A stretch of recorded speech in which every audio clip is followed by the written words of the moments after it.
What if 15 of the greatest college football quarterbacks of all time came out of high school in the same class? Well, that's exactly what I'm doing in this video. I recreated 15 legendary QBs from Michael Vick to Tim Tebow, from Caleb Williams to Joe Burrow, and dropped them into a single recruiting class inside of College Football 25. These are some of the most iconic and unstoppable quarterbacks the sport has ever seen, and now they are all going to compete against each other from day one. We're going to start by watching the recruiting process and watch it unfold in real time. Who's going to get all the 5-star QBs, who's going to commit early, and which powerhouse programs are going to land the top quarterbacks. Then the real journey begins. Over the next 4 seasons, we'll track these guys' entire college careers, stats, awards, championship runs, and we're even going to watch live gameplay as these future legends go head to head. The goal? To find out who was truly the greatest college football quarterback of all time. All right, so here we go. Top 15 quarterbacks of all time in one recruiting class. Now, this is going to be kind of more of the modern day quarterbacks. So I did the earliest QB on my list was 1999 is the year they started college football. So it's basically the year 2000 till now, 15 of the best quarterbacks ever. So Michael Vick is kind of the most old school guy. Maybe I'll do it again in the future where I do more of kind of the old school group of guys. But yeah, I wanted to just keep it a little more simple. So 15 of the best college football quarterbacks of the last, 25 years. So basically how it works is I'm going to control Air Force. So this is the team I'm controlling, but I am not going to do any recruiting. I'm not going to sign any players, anything like that. We are basically watching where these guys sign, and we're just going to follow along with their careers. So how it works is I went through and basically I can assign each of these players. I can go to the QBs and I looked at my 15 real life quarterbacks, and I basically went to these guys and assigned a player to each one of these players. So right here, this Randy Stutz is going to be Andrew Luck. So he's a white quarterback from Texas, 5-star recruit. So basically I'm looking for a quarterback who's the same race from a similar area of the country and as high of an overall star rating as you can, because once these guys actually sign with their school, I can change their name, I can change their ratings, and I can change, the gear they're wearing to Andrew Luck or whatever player we are actually discussing. So Andrew Luck, Cam Newton, Joe Burrow. I can actually change Randy Stutz. Once he signed, he will become Andrew Luck. And, the reason why we want 5 stars is because then they're going to have the highest potential, 5 or 4 stars. And we want to keep them in the similar area of the country where we can, because that's going to help dictate most likely what schools they go to. So from now on, I'm just going to put my custom graphic up over top of each guy's head during the recruiting process.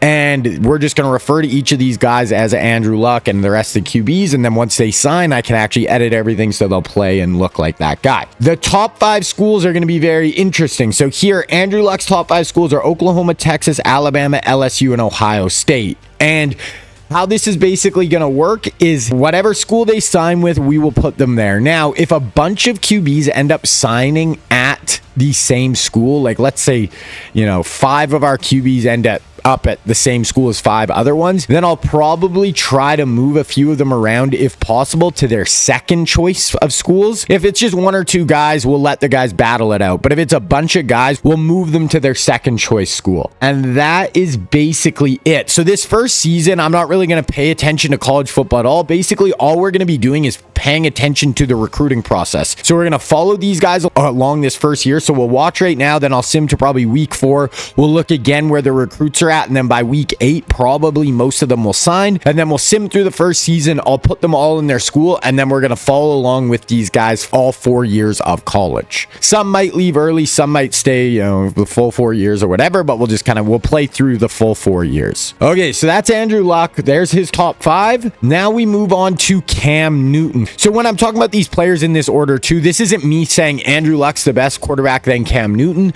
This is just what player I'm assigning to him, kind of where they are in the pecking order. But once I edit all their stats and stuff, that won't matter. And I'm all going to make them are probably around an 87, 88 overall. And then we'll just see how they progress and who actually turns out to be the best one and who doesn't really improve very much from there. So Cam Newton here, he's going to be a 5-star. He's going to be looking at Florida State, Georgia, Auburn, Tennessee, and Mississippi State. Then we move to Joe Burrow. Joe Burrow, a 5-star as well. He's looking at Penn State, Michigan, Ohio State, Wisconsin, Minnesota. He obviously started Ohio State, then went to LSU. LSU. Then we have Lamar Jackson, Louisville legend, Heisman Trophy winner, 5-star quarterback. He's looking at Florida State, Georgia, Alabama, Ohio State, Michigan. Then we got Deshaun Watson, 5-star here, obviously played at Clemson, one of the best quarterbacks we've seen in college in a long time. Looking at Alabama, Georgia, Florida, Florida State, and Texas. Then we got Michael Vick. So this is going to be the oldest quarterback. Like I said, a lot of them are a little bit more new school, but obviously he played at Vautech, ended up being the #1 pick out of college. Looking at NC State, NC,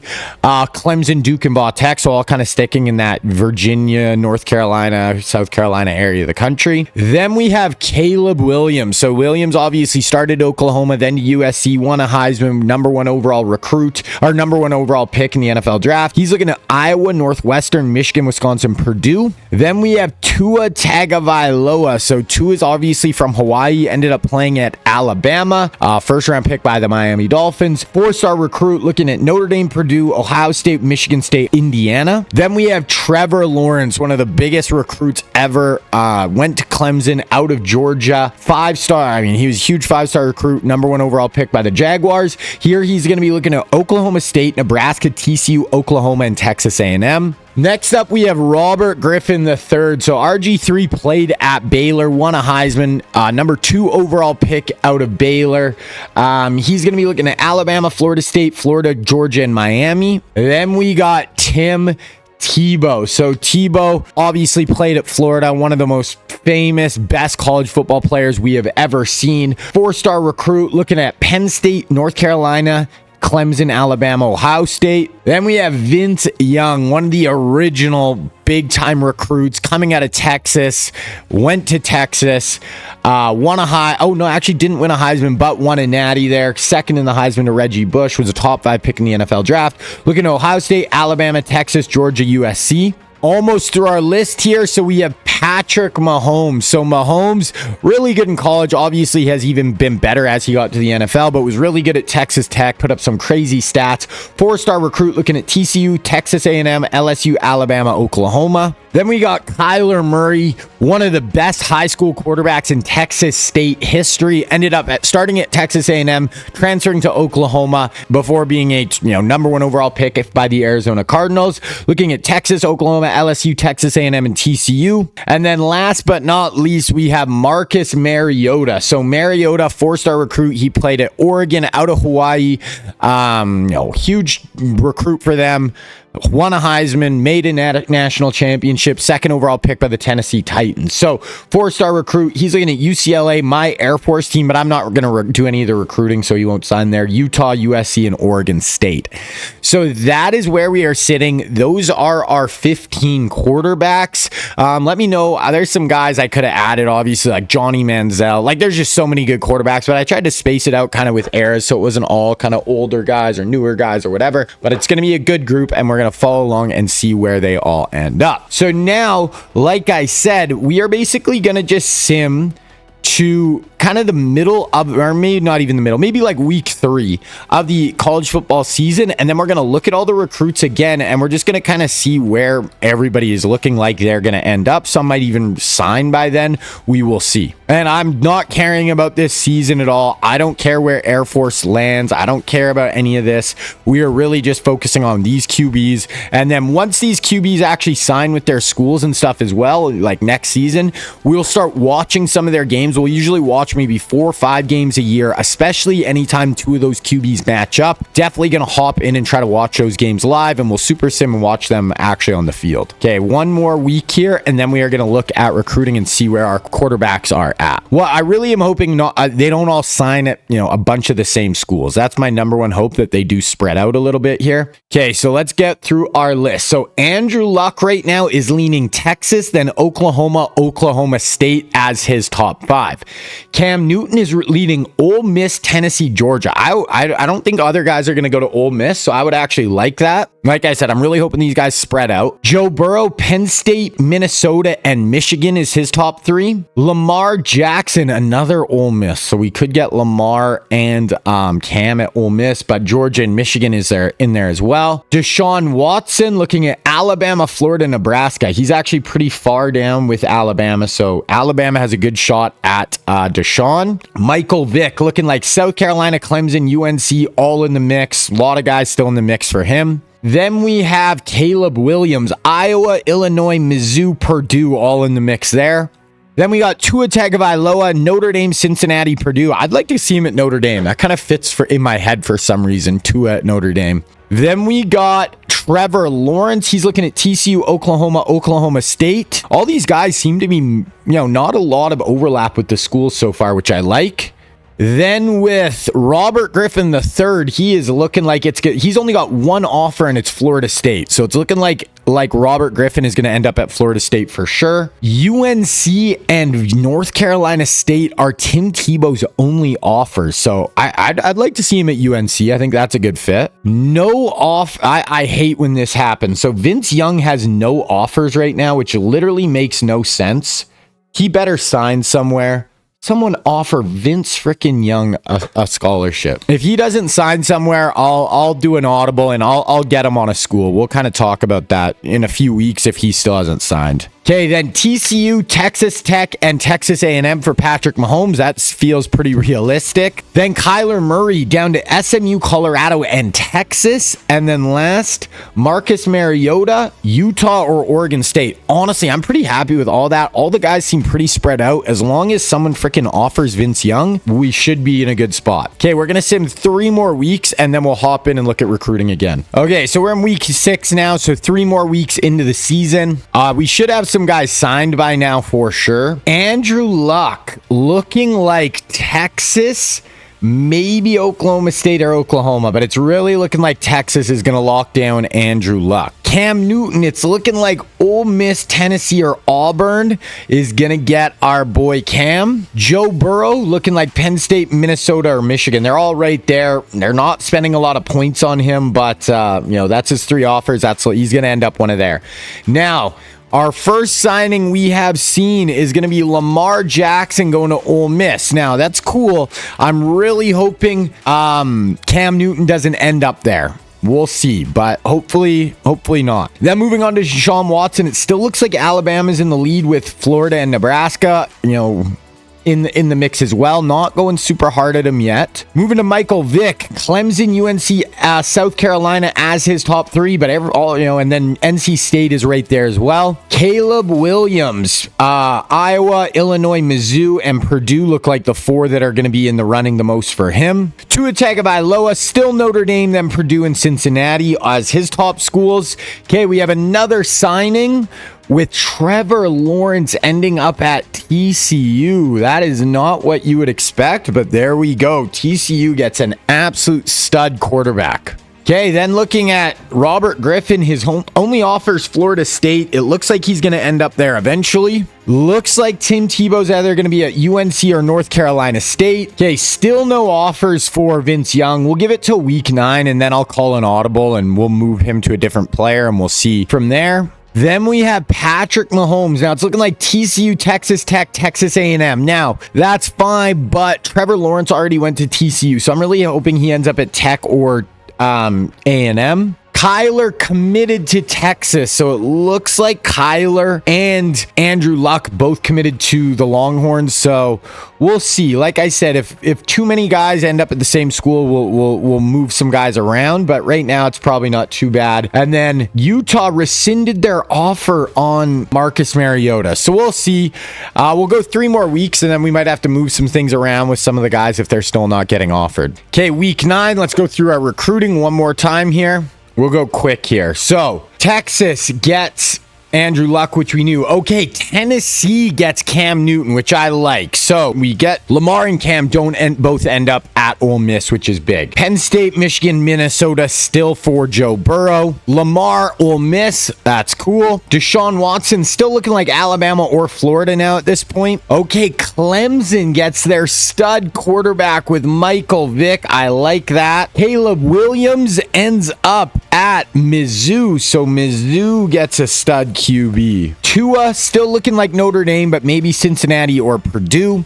We know Trevor Lawrence goes to TCU. Florida State still the only offer for RG3, so it looks like eventually he's going to end up there. NC State gets Tim Tebow, so stud quarterback for NC State. Okay, so Vince Young does have offers now, so things are starting to move for Young. Kansas State or Arkansas, that is fine. Hopefully he ends up at one of those. Okay, so TCU now has Patrick Mahomes as well. So TCU has two of our guys with Mahomes and Trevor Lawrence, so they're going to have to battle it out. And then Kyler Murray and Andrew Luck are both at Texas. Okay, and Marcus Mariota does have an offer from Oregon State and Utah now, so we should be good to go. Okay, now we are going to sim through the rest of this season, and we are going to go to National Signing Day, and we are just going to see where these guys end up. You know, we got to see a lot of that recruiting process, so we're just going to go see where these boys end up, and then once they're all signed, then we'll get into the next season. I'll create them all, put them on their teams, and then we'll start to get into watching games and seeing how they progress, see who has the best college career out of all these guys. All right, guys, so here it is, National Signing Day. We are going to take a look at where all our QBs ended up. So this will be the final spot, unless a bunch end up at the same school, but so far it doesn't seem like it's gonna be too bad. So we know Andrew Luck, Texas, lock it in. Cam Newton, Tennessee, lock it in. Joe Burrow ends up at Penn State. So originally ended up at Ohio State, now Penn State. Lamar Jackson ends up at Ole Miss, which we already knew. Then Deshaun Watson. So forever it looked like he was going to end up at Alabama, but he ends up becoming a Florida Gator. Huge pickup there. Michael Vick, we already knew Clemson. Caleb Williams, we already knew Mizzou. Okay, next one we don't know. That's going to be Tua Tagovailoa, and he does end up at Notre Dame. So it looked like Notre Dame was in the lead all the way, and they end up locking him down. Okay, Trevor Lawrence, we already know TCU. Now, Robert Griffin ends up at Miami. So forever it looked like he was going to end up at Florida State, but Miami comes through at the end. Okay. Tim Tebow, we already knew NC State. Now, the next big one, Vince Young ends up at South Carolina. So, South Carolina gets their big stud quarterback. TCU gets Patrick Mahomes, which we already knew. Kyler Murray ends up at Texas, which we already knew. And then last but not least, UCLA gets Marcus Mariota. So that is where all our QBs end up. I'm actually pretty happy with that too. We only had two teams get two of our quarterbacks. So Texas gets two and TCU gets two. Other than that, everyone's spread out. Everyone's going to be in a good spot where they can play. All pretty big schools too, so all should have, pretty decent supporting casts around them. So now basically I'm going to sim to the start of the next season. I'm going to create all these guys, put them on their squads, and then we're going to get into that season. Now, I'm going to make them all around an 88 overall, I think, but obviously their stats will be different. Like Lamar Jackson is going to be a lot faster than Joe Burrow, but I'm going to kind of average all their stats to be around an 88, 87, and then we will just kind of watch how they progress, how they get better or don't really improve that much, and we'll see where they all end up. All right, boys, so all of the QBs are put on their rosters. Now, I made the quarterbacks, and basically what I did is I made every one of them the starting quarterback, so they're going to be starting as a freshman. There was some teams like Texas where we had two quarterbacks, but also they had a quarterback like Arch Manning, who's actually a higher overall than our two quarterbacks I made. So what I did here is I just went to the depth chart and pressed auto reorder. And when I did that, it had Arch Manning, then Andrew Luck, then Kyler Murray as the starting quarterbacks. So all I did was make it now Arch Manning, third quarterback, then it went Andrew Luck, Kyler Murray. The other one with two was TCU, and they had Patrick Mahomes and Trevor Lawrence. Now, I made every quarterback between an 87, 88 overall, but some quarterbacks, like the coaching makes them better. Like at Texas, they're an 87 overall, but they went up to an 89 because of the coaching. So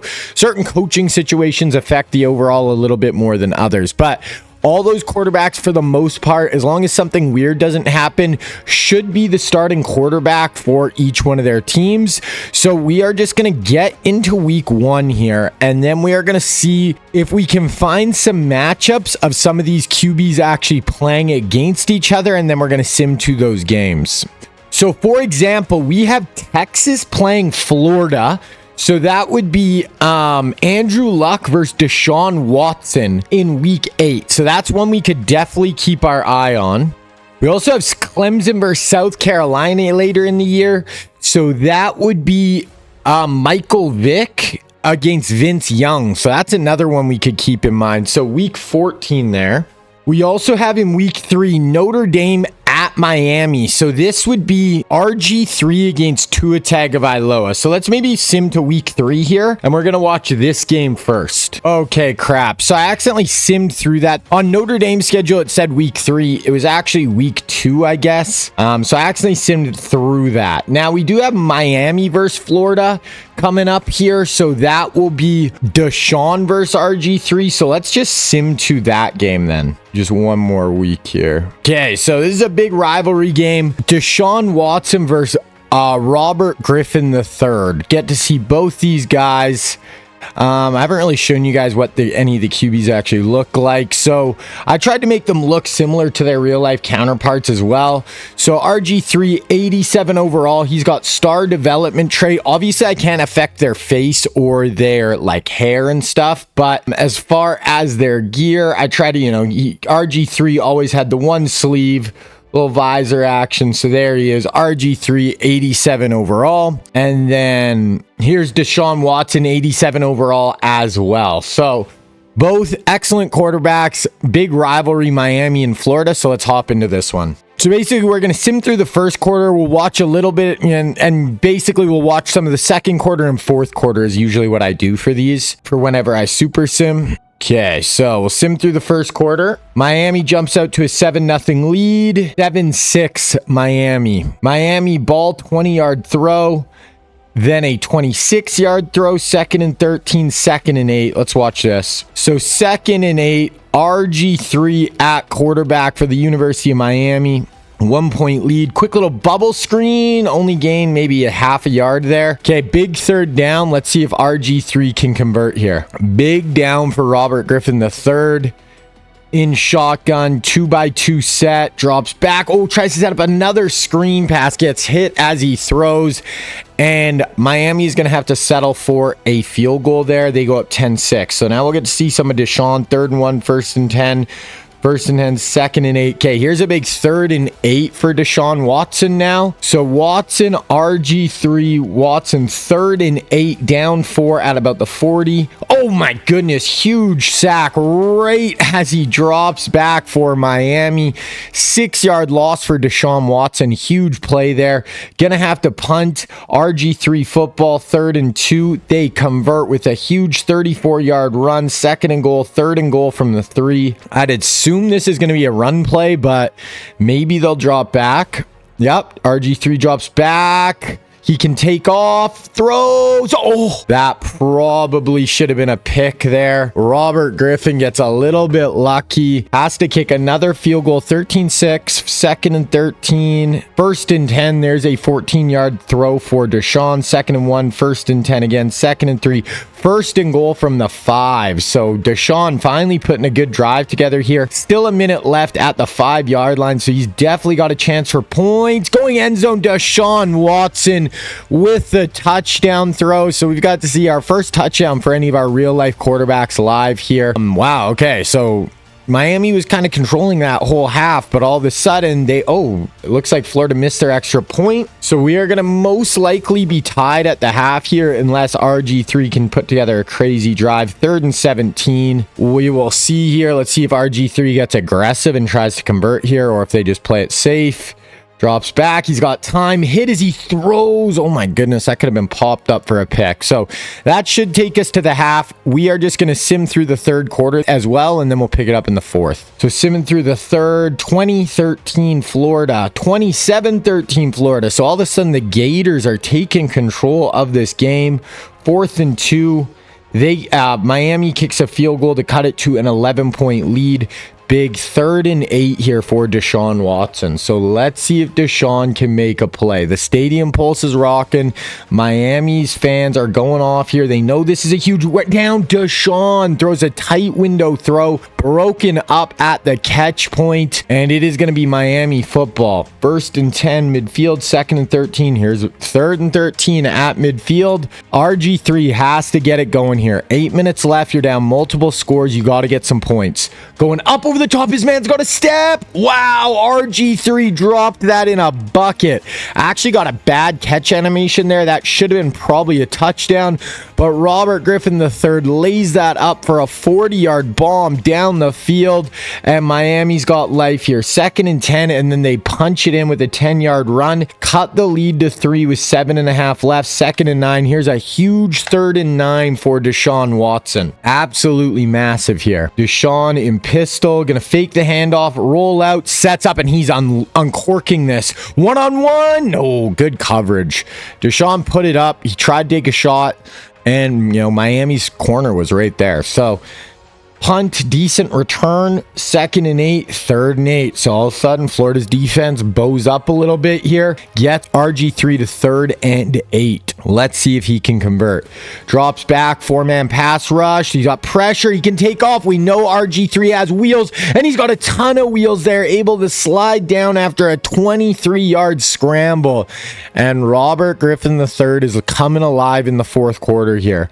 Then he throws a 17-yard reception, 2nd and 3, 1st and goal from the 1, and they punch it in. 31-27, 2nd and 8, and all of a sudden Deshaun Watson is down. 3rd and 14 with 5 minutes left. This is not where you want to be if you are Deshaun. Let's see if he can make a play here. Drops back. He's taking another shot down the field. He's got a step, and he's gone. Deshaun Watson on 3rd and 14 goes for 80 yards. These two freshmen phenom are going off in the 4th quarter. That is a 79-yard touchdown pass for Deshaun Watson to take the lead once again. Now RG3 football. 4 minutes left. They convert, 1st down, and then he throws a 48-yard touchdown pass. Oh my goodness. Deshaun Watson's going to get the ball. 2nd and inches, 1st and 10. He gets sacked, and it's 2nd and 19. He converts 3rd and 6 with 2.5 left. This might be 4-down territory depending where they get this ball to. Like if it's 4th and 1, you probably go for it. Deshaun drops back. Nice little out route. Wow. When he's able to get some big rack yards there. Deshaun Watson has 394 passing yards and 3 touchdowns right now. Still 2 minutes left. Stuck 4, so he needs the touchdown. They get a sack, 2nd and 14, 3rd and 12. This is definitely 4-down territory now, I'd assume. So we'll see what they do with this. Deshaun drops back over the middle. Oh, he dropped it. He dropped it. That was a good throw by Deshaun, not able to hold on. So I wouldn't say this is completely the game, but it's pretty close. Florida does have 3 timeouts, but let's see what Deshaun can do. Up over the top. Yeah, that is not it. So Miami can end this with a 1st down. Any 1st down will end this game. Let's see if they can do it. So 2nd and 12, 3rd and 8, 121 left. This is Florida has 0 timeouts. They're going empty. So Miami's getting a little aggressive here. RG3 drops back, pressure in his face. Florida comes up. Gonna have to burn their last time out, but hey, they are gonna get the ball back here with Deshaun Watson having a chance. No timeouts, but we know Deshaun Watson can be clutch. Starting on his own 10-yard line, 2nd and 5, 1st and 10, 2nd and 4. Okay, 1st and 10 at the 47-yard line. 23 seconds left. Needs a touchdown. Field goal will not do it. Deshaun drops back. Plenty of time. He's going to have to escape. Oh, throws it out of bounds. 14 seconds left. This has been an absolute barn burner classic. Glad we watched this one. Okay, Deshaun drops back. Sets up in the pocket. Tries to take off. Throw it away again. So now it's almost like you got to take shots to the end zone here. 9 seconds left. 3rd and 10. Need a touchdown from Deshaun. Drops back. Pressure, and he's sacked, and that will do it. Miami is going to take down the Gators. Deshaun had a huge day. I think he actually had better stats than RG3, but hey, Robert Griffin, 21 of 36, 283 yards, 2 touchdowns, not bad. He did have 27 yards on the ground as well. where Deshaun had 7 yards on the ground, but he went 24 of 40 for 426 yards and 3 scores. So both guys played good. I'd say Deshaun played a little better maybe, but hey, RG3 got the W, and that is what counts in that rivalry game. Okay, so I think we're going to try to sim to this week 14 game. It's going to be Clemson versus South Carolina. Then we should be able to get just into the playoff, and hopefully, 3, 4, 5 of our QBs make the playoffs, and hopefully we get some matchups in the playoff games, and that's where we'll watch another 2 or 3 games as well. All right, so we are in week 14 now. Now, both these teams are going to be out of the playoff, Clemson and South Carolina, but we're going to get to see Michael Vick versus Tim Tebow. So that is just going to be a cool matchup overall. I actually want to see, where are we at with the college football bracket? How many of our QBs are... Oh, God. Okay, so Miami with RG3 and Joe Burrow with Penn State might be our only quarterbacks, right? We don't have North Texas, Ohio State, Oklahoma, Oregon, Michigan, Boston College, Georgia, or USC, right? Now, these aren't locked in stone, so we might get some guys moving around there, but I mean, we'll see. We'll see. Okay, so let's just hop into the South Carolina Clemson game. And then at the end of the year, we're going to look at all the stats for all the quarterbacks as well. Plus, starting at the start of next year too, we'll see who kind of went up in overall, who shot up a bunch, who's kind of staying around the same level overall wise. Oh no, sorry, I was saying this was Tim Tebow. This is Vince Young. Tim Tebow's there at NC State, so this is going to be Vince Young versus Michael Vick, not Tim Tebow. That's my bad. Okay, so let's go through the first quarter. 3-0 Clemson, 3-3. So we got a tie game here. Clemson got it inside the 14, and then they score. Oh, Klubnik's in. Okay, I don't know why Klubnik is starting over Vic. Yeah, Klubnik's starting. So it looks like Vic's not going to start till next year, unfortunately. So we'll try to go through this game kind of quickly, and we'll watch when South Carolina has the football. Okay, so VY, 2nd and 7, 3rd and 2. He converts. 2nd and 5, 3rd and 2. Don't convert. Going to have to punt. Yeah, this isn't going to be as good of a game for us to watch. 2nd and 20, 3rd and 22. Punt. 2nd and 8, 3rd and 7. Okay, let's watch Vince Young here. So VY in at quarterback, 6'5", athletic freak show. Drops back. Time. Oh, tries to escape and gets absolutely shut down. So Vince Young, not a great first play there that we get to see. And they're down 10-3. Clemson football. I don't care about watching Clemson because it's Klubnik, not our guy, Vic. So 14 seconds left in the half. We got a 3rd and 8. This should be a passing situation for Vince. Let's see if he can do something here and ignite a little spark. No, they're just going to hand this ball off. We're going to go to the fourth quarter, and we'll pick it up if we see the game close. If not, we'll just kind of sim through the rest of this one. Okay, let's go to the fourth. 17-10. So Carolina gets it, or South Carolina gets it a little closer. 3rd and 4, 1st and 10, 2nd and 8. Here's a 3rd and 5 for South Carolina. Let's see if VY can do something here. Direct in traffic. Drops back. Tries to set up a screen pass, and they get so much pressure in on him there. No shot, but they go for it on 4th down. They convert. 2nd and 10, 3rd and 8. Let's see this. He could actually tie this up right here, Vince. Let's see if he can do it. VY. No, they're gonna hand it off. I don't really love that play call. You pick up 1 yard. Don't love that. And then they get a penalty. They don't even get points there, but they get a fumble. Okay, and then they punch it in with a 10-yard catch. 17-all. Klubnik goes down. No points. 2nd and 8. Here's a 3rd and 5 at midfield for Vince Young with 3:13 left. They do wildcat pass to Vince Young for a touchdown. I thought that was going to be the glitch thing that happens sometimes. I totally missed that. There's this weird formation glitch that'll happen sometimes when you super sim. I thought that's what it was, but it was a freaking wildcat where they do a reverse pass, get it to Vince Young, who throws a touchdown. I was not aware what was happening. I was confused, just like the Clemson defense, and Vince Young delivers a strike to go up 7 with 3 minutes left. Clemson answers with a touchdown right there. 2nd and 7, 3rd and 4. They convert. They get another big play. 2nd and 7, 2nd and 12. Let's see what South Carolina can do here. Still out of field goal range. You can't really just run the ball. You still got to have some aggression here. Try to pick up at least one more 1st down. Vince Young, no sacks if you're Young. He's going up over the top. He's going to end zone. He's got a man. He underthrew him by probably half a yard. He actually had a step there. Not able to convert. 3rd and 12 here for Young. Over. Fires it in, and that's a first down. Breaks a tackle. Down inside the 10-yard line, and that should do it. Now, South Carolina, Clemson has no timeouts. South Carolina can pretty much run the ball, burn the clock. 3rd and goal from the 5. Let's see from here. Oh, yeah, so they're just going to kick a field goal as time expires on 3rd down here. So Vince Young leads a comeback. I think they were down. Oh, wow, that was dumb. They actually kicked the field goal with time left when they didn't have to. But Vince Young, I think he was down 17-3, down in the 4th quarter. Leads a comeback. Vince Young. We got to see him throw that reverse pass touchdown. Some other nice throws.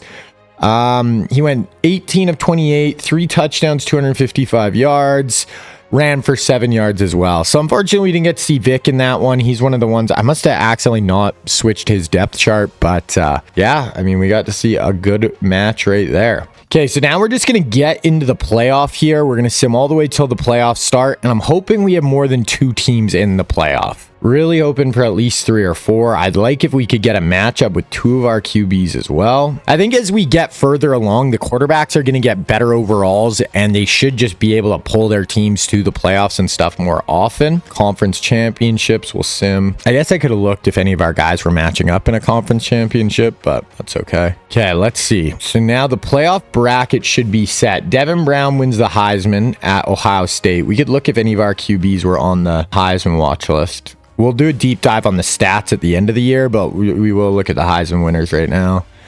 Patrick Mahomes at TCU finished 4th, so I'm assuming he had a really good statistical year. Okay, let's look at the bracket. Give us at least 3 or 4 teams. So no Louisiana, no Ohio State, no Liberty, no UTSA, no Oregon. We do have Penn State, no Washington, no USC, Kansas State, Kentucky, Pitt. So it's literally Miami and Penn State are our 2 dogs, but they're literally the number 1 and number 2 seeds in the country. So they do have a decent chance of getting through with Joe Burrow and RG3 at the helm. So we can sim through this first week, and then I think we're going to risk it and sim through the next week and just hope that they advance. Because what are the matchups? Let's see. So Oregon, Penn State, Miami, Kentucky.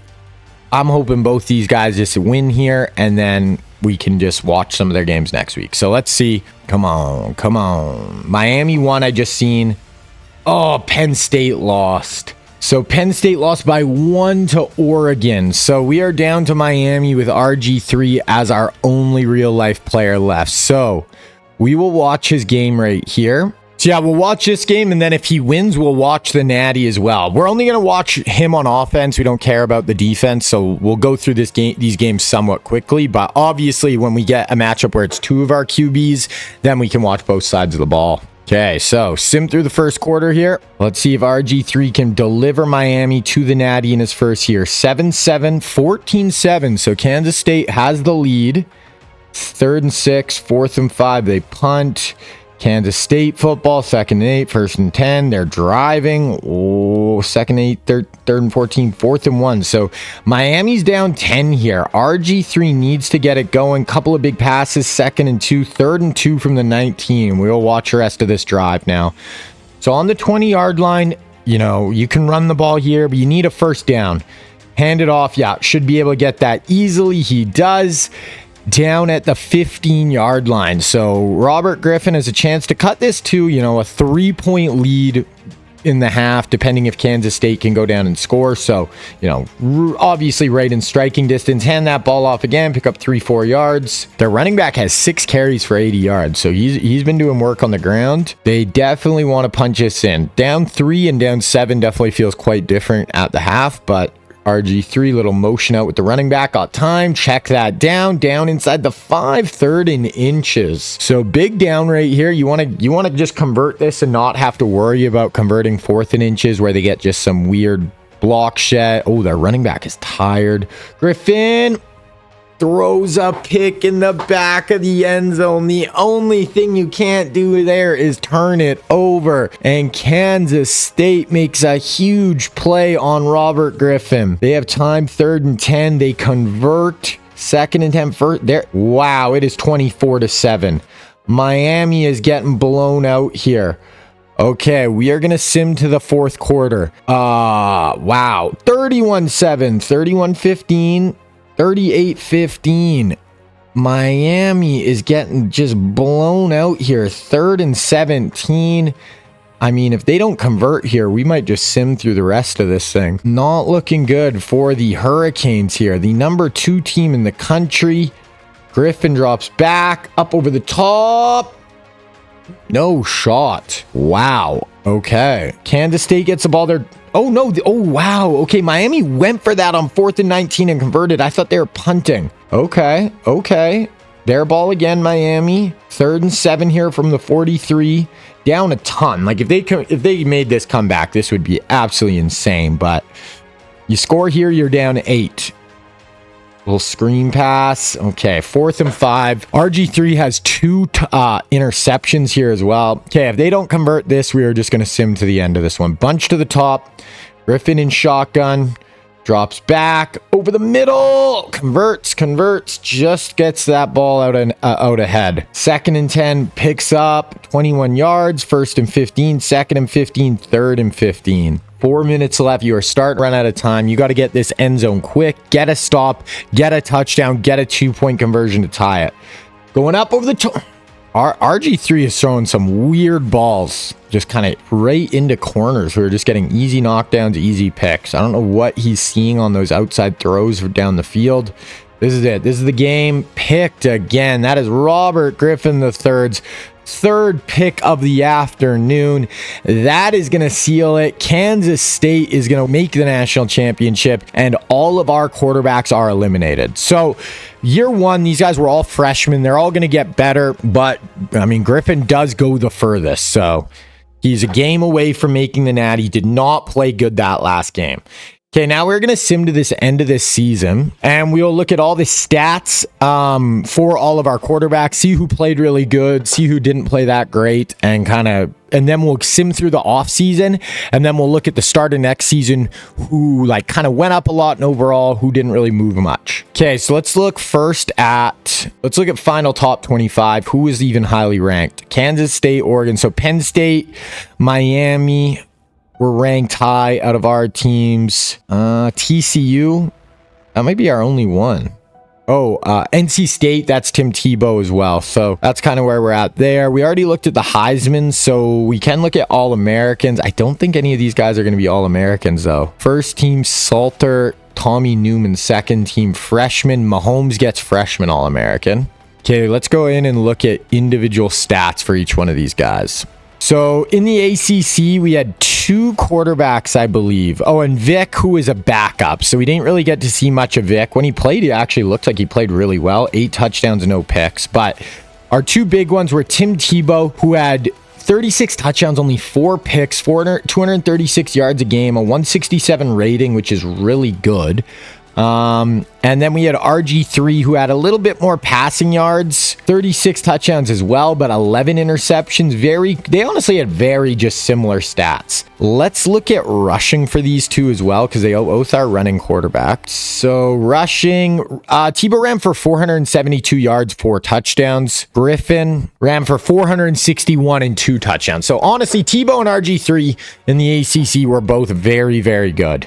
Okay, looking at the Big 12, we had Patrick Mahomes, and he was the only one who got stats here. So he was a first-team All-American, 3,100 yards, 33 touchdowns, 4 picks, 242 yards a game, 9.4 yards per attempt, a 176 rating. So overall, his stats were probably a little better than those other 2, but within a similar range. For his other stats, rushing, he ran for 563 yards and 7 touchdowns, so that really helped boost his stats. Moving on to the Big 10, we had Joe Burrow, 3,300 yards, 35 touchdowns, 5 picks. Really, really good freshman year, 237 yards, 154 rating. Similar ballpark to all those other 3 as well. So all the guys so far have performed relatively similarly. Rushing rushing, he had a lot less rushing yards, only 200 yards, which makes sense. He's the least talented runner out of the group. Oh, we also had Marcus Mariota. So Mariota only passed for 188 yards a game,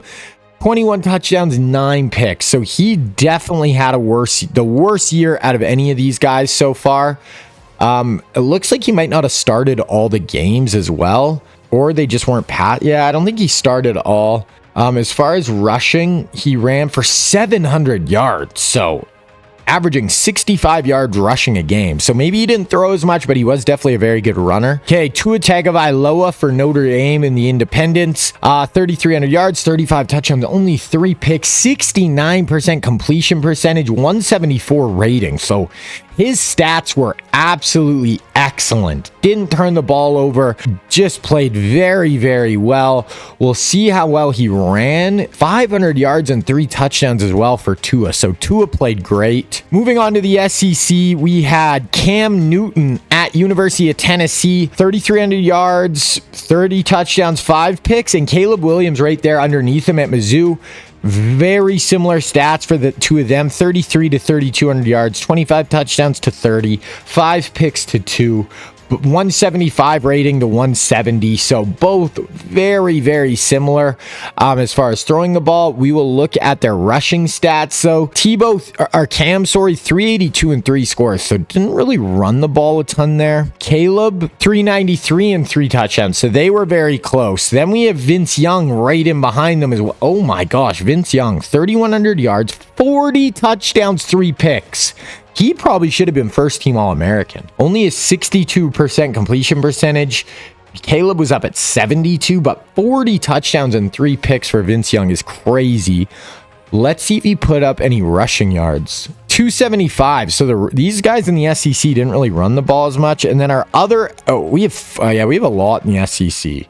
We also have Deshaun Watson, 2,800 yards, 27 touchdowns, 5 picks. Lamar, 2,600 yards, 23 touchdowns, 5 picks. And Andrew Luck, 2,100 yards, 182 a game. So I don't know if he started all the games, 18 touchdowns, 5 picks. And I think that is it for our starting quarterback. So that is where each one finished, all within striking distance. Burrow played really well. Honestly, Vince Young's stats were pretty crazy. We had kind of an upper tier and then a lower tier, like Luck and, some of those guys definitely, Marcus Mariota didn't seem like they maybe played quite as much either, but okay, we are going to start simming to the next season, and I want to take a look, like I said, at who really, shot up in their overalls and who kind of just stayed similar. All right, we are at the start of the next season. We're going to go through all these rosters and just take a look at how much better all these QBs got. So starting out with Texas, they still have Arch Manning. Now I'm going to make Arch Manning the 3rd stringer, but Andrew Luck went up to a 90 overall,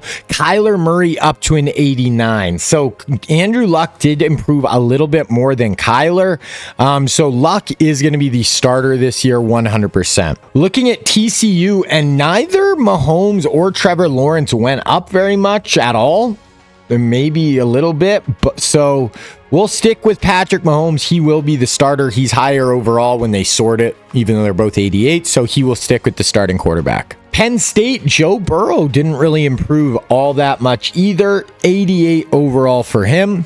Lamar Jackson, 88 overall at Ole Miss, so he didn't go up a ton. Hopefully some of these guys shot up quite a bit, but we'll see. Florida, Deshaun, 87, so still staying in that same range. Michael Vick at Clemson, maybe went up a little bit, but also Klubnik is gone. He will be the starter 100%. He's got 99 speed. Let's see what Vic can do this year, first year as a starter. Missouri, Caleb, maybe up a tiny bit. I think maybe 2 because I shot these guys up as freshmen all around 87 overall. Maybe the first year they're not going to move a ton, but hopefully by year 2 and 3 or 3 and 4, they really start to go up. Then NC State, Tim Tebow, 88 overall. Vince Young, South Carolina, 88 overall. So all these guys are still really just sticking very similar areas. Notre Dame, Tua, 88. And I think we just have one more with Marcus. Oh, God. Marcus Mariota might have left. Marcus Mariota might have transferred. I don't know where Mariota is.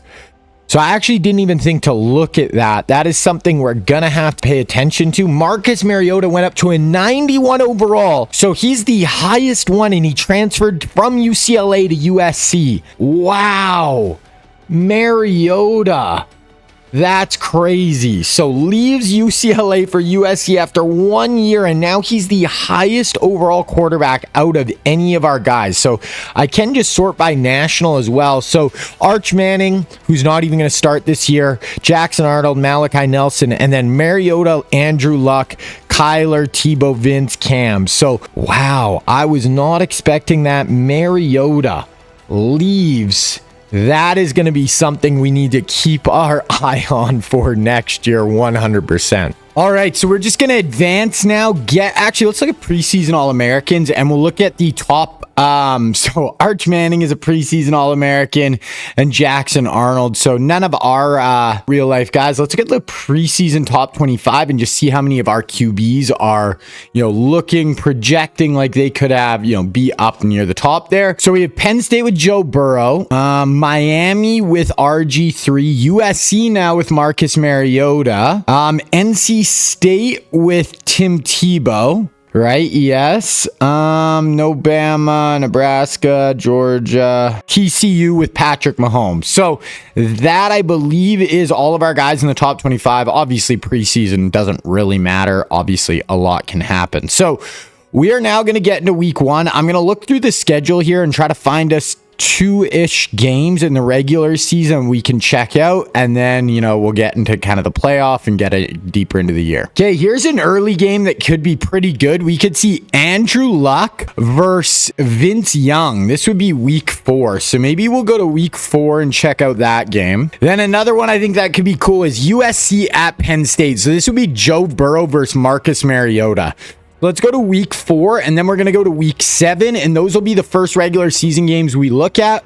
We'll see as we progress. Maybe we'll check out another one depending where we're at, or we'll just kind of get into the playoff. Okay, so we are going to start with this Texas-South Carolina game. We are now in week 4. So Texas starting out 3-0, led by Andrew Luck. South Carolina is 1-1, led by Vince Young. 90 overall versus an 87, but South Carolina is at home, which should help kind of even the odds a little bit. Alrighty, so going to super sim through the first quarter, and then we'll see where we're at. So first quarter, 3-0, 7-3 South Carolina. Yeah, 7-3 South Carolina. So Texas, Andrew Luck, nothing too crazy yet. 2nd and 8, 1st and 10. 1st and 10, 2nd and 6, 3rd and 1 from the 22, 1st and 10 from the 16. Let's watch from here. So Andrew Luck in at quarterback for the Longhorns, playing, against Vince Young, actual Texas legend in real life. Gonna motion a guy across, fake the handoff. Luck's gonna try to get out of the pocket, is able to check it down to like his fullback, running back in the flats,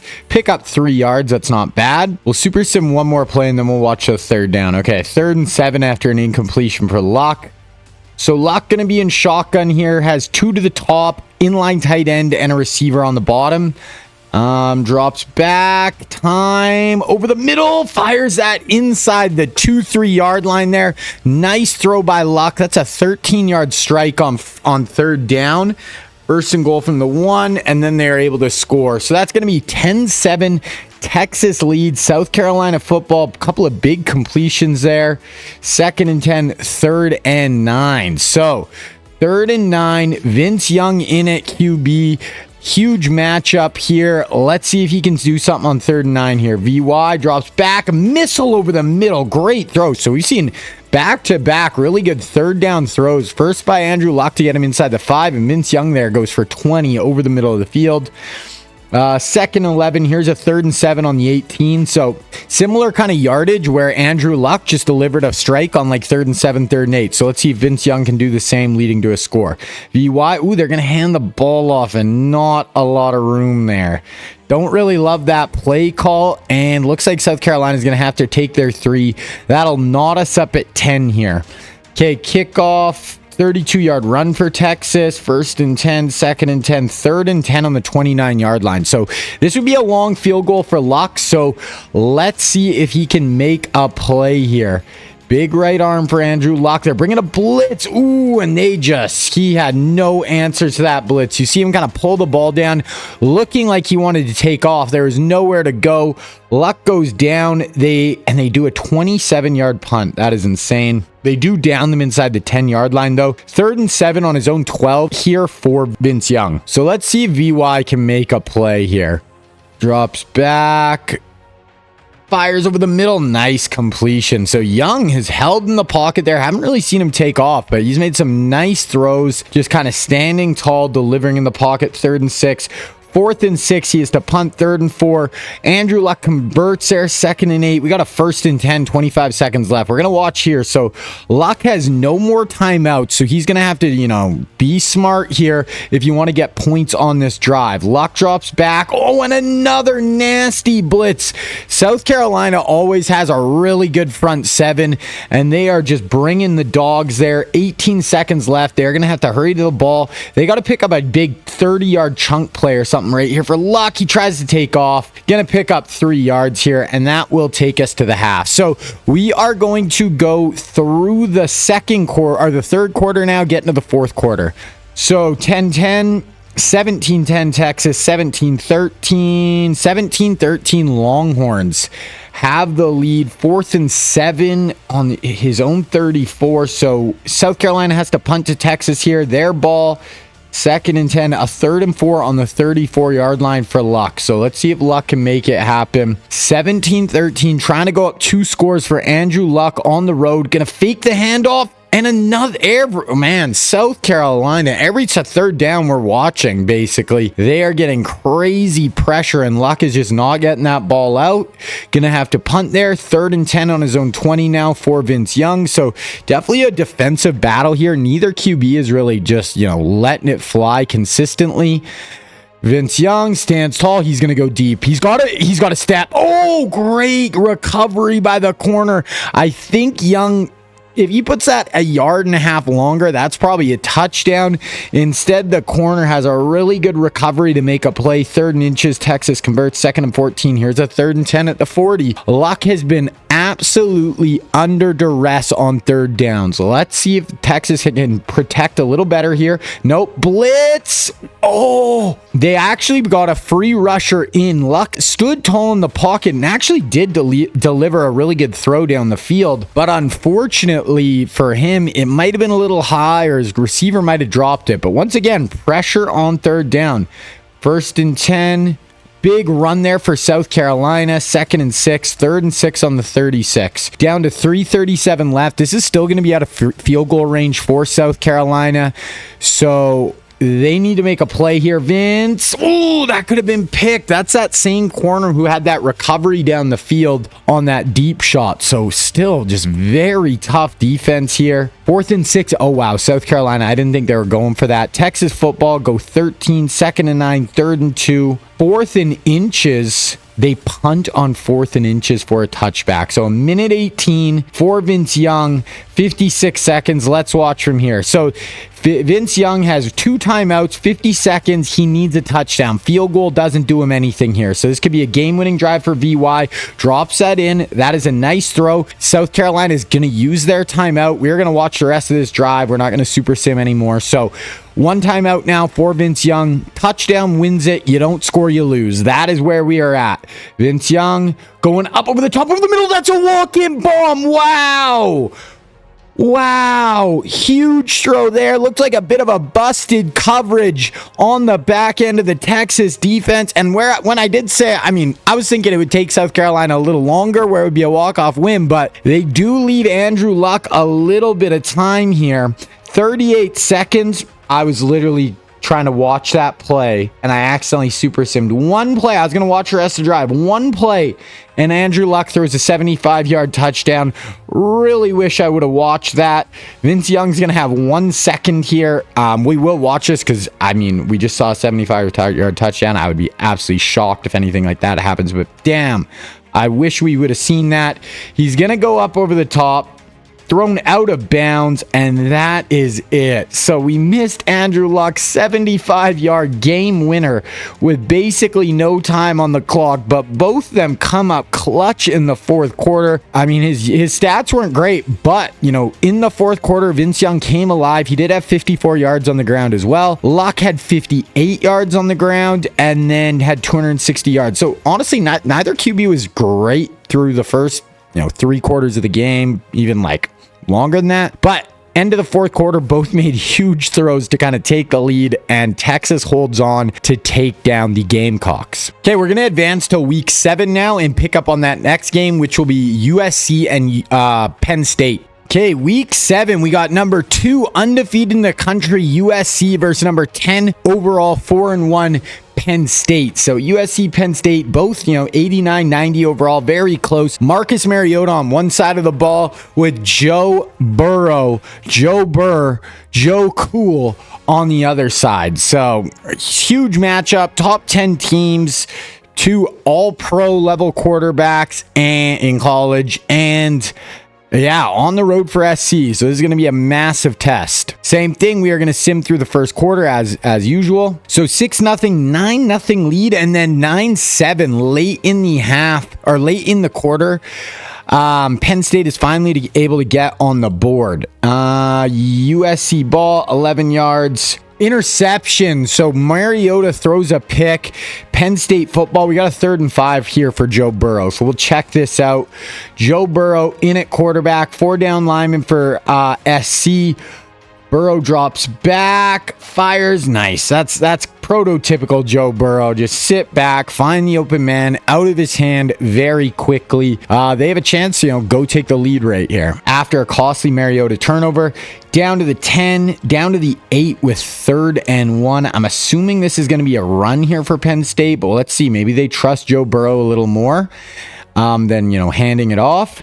Nope, gonna hand it off. A little running back power down inside the 5-yard line. Okay, sim a play, 2nd and goal from the 1. Penn State punches it in, go 14-9, 2nd and 7. Okay, 3rd and 7, our first time seeing Mariota in at quarterback for the Trojans. Transfer from UCLA across town. They're going to run a little play action. Mariota trying to escape the pocket. He does have legs. That would have been an amazing play if he was able to complete it, but the corner actually steps in and makes a good play. But Mariota showing off the legs, escapability there. 2nd and 10. We got a 3rd and 9 now on his own 31 for Joe Burrow. Let's see if he can make a play. They're going empty. Burrow always has loved empty. Really lets him just pick apart defenses. 4 down lineman, drops back. Ooh, Burrow goes down. Gets a little antsy there. Got to get the ball out of your hands. Okay, Mariota football. Let's see if he can get something going here. 3rd and 6. Let's see what Marcus does. 2x2 set, kind of a classic spread look here. Mariota and shotgun, 4 down lineman. Yep, check it down. Nice play by Mariota. Gets that down inside the 35-yard line, 13-yard gain. 2nd and 7, 3rd and 7, 4th and 5. Yeah, they kick a field goal. They cut it to 14-12. Let's see what Burrow does. 2nd and 6, 3rd and 3, 4th and 1. They punt. There's a sack early. Here's a big 3rd down. Minute 20 left. I'm assuming they're going to play it kind of safe here and just hand this ball off, but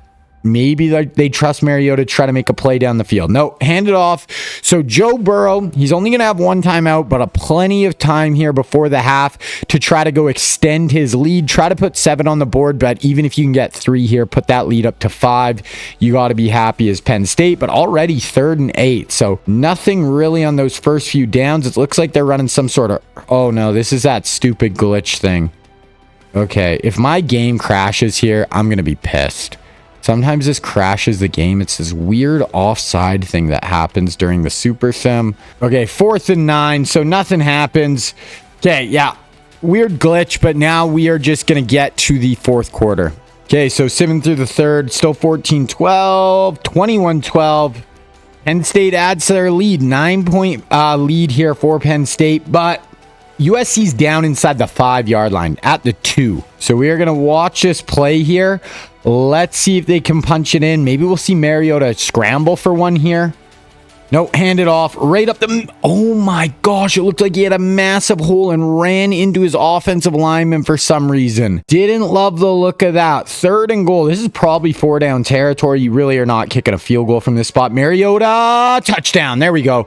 Marcus Mariota, nice little just quick out route. Looked like man coverage, bringing pressure. He's able to stand tall in the pocket and deliver a strike. Okay, it looks like they're going to kick the extra point, cut it back down to a 2-point game. Penn State football. Some big plays here, some runs. We got 3rd and 5 from the 36-yard line. Joe Burrow, let's see what he can do. Empty set. Like I said earlier, Burrow loves his empty looks. 4 down. Yup, nice and easy. And that's what Burrow loves. Spread you out, kind of force you to basically say what you're doing defensively, and he can just pick you apart. Goes for 13 on 3rd down there.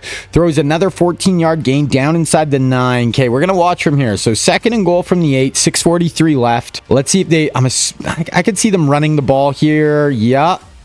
Ooh, he's going to be in. Okay, so Burrow hands it off. Leads a great drive right back down the field, in for the score. Pressure back on USC here. So Mariota, you got to get 2 scores in the last 6.5. First play, 75 yards. So super simmed 1 play, and we're basically back knotted right where we were. And then Penn State gets a 34-yard run, 2nd and 8, 3rd and 6. So this is now the biggest play of the day so far. 3rd and 6, 4 minutes left. USC can get off the field, no points here, or Burrow can extend the drive. Pressure, and he gets hit as he throws, forcing to throw it away. Burrow's going to get no points on this drive. I'm assuming they're going to punt on 4th and 6. Yep. And they down it at the 2-yard line. Wow. 2nd and 7. And they go back-to-back runs to get out of their own end zone. That is huge. Another run. Mariota for 4. 2nd and 8. 3rd and 8. 2:16 left. All of a sudden, they did a good job of running the ball to get out of their end zone. But now they got to throw here. 3rd and 8. Need a 1st down. They're bringing pressure. Stands tall. Great throw. That's Zachariah Branch, and he's going to be gone.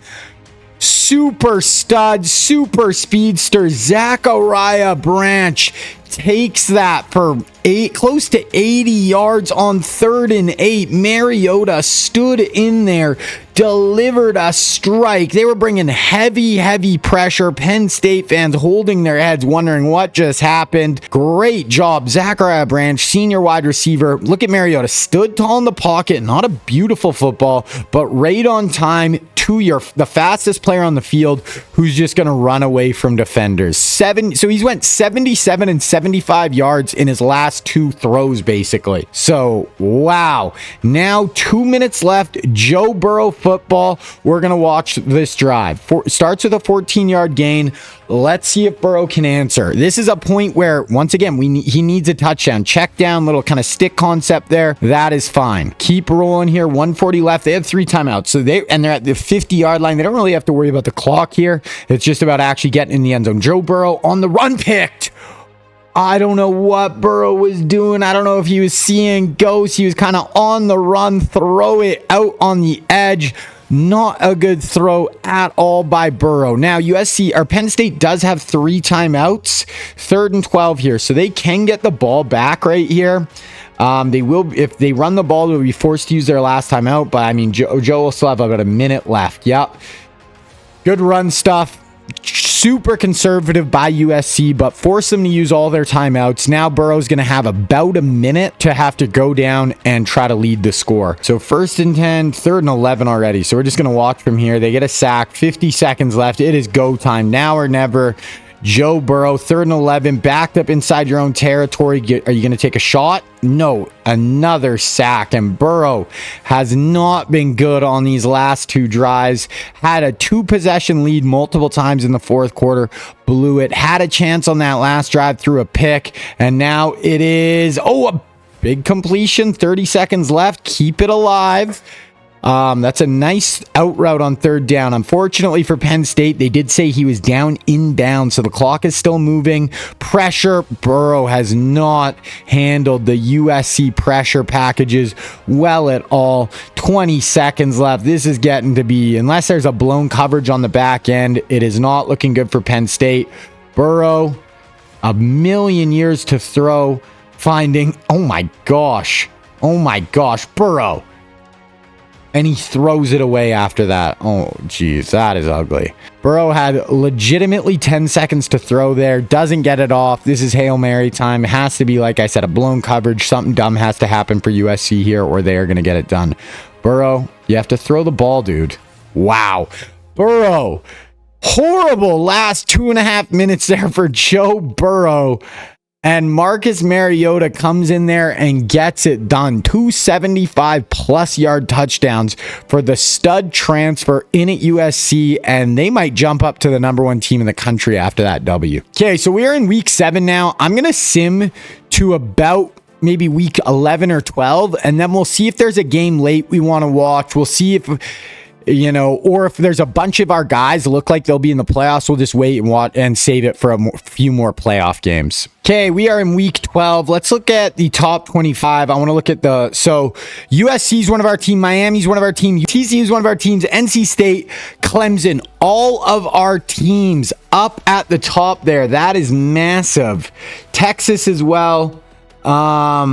Yeah, so Florida in the top 25. So it looks like we have a good chance at getting quite a few of our teams into the college football playoff. Like right now, we would have TCU, Clemson, USC, Miami, NC State. Yeah, so that is a pretty good turnout, honestly. We have a good chance of getting a lot of teams in. So I think I'm just going to sim to the conference championship weekend. We'll see if there's a big conference championship game that our teams are in. Maybe we'll check that out, or we'll just wait till the playoff. So championship weekend, we got Florida, Ohio State, USC, NC State, Clemson. So that would be Tim Tebow versus Michael Vick. That is tempting. Let's look at the college football bracket. And as of right now, how many projected are we supposed to get? Miami, Clemson, USC, NC State. Yeah, so 4. We're gonna watch this Clemson NC State game, and then we're gonna go through this one really quick. Though I won't watch quite as much as I have. This is just a cool matchup. Tim Tebow versus Michael Vick.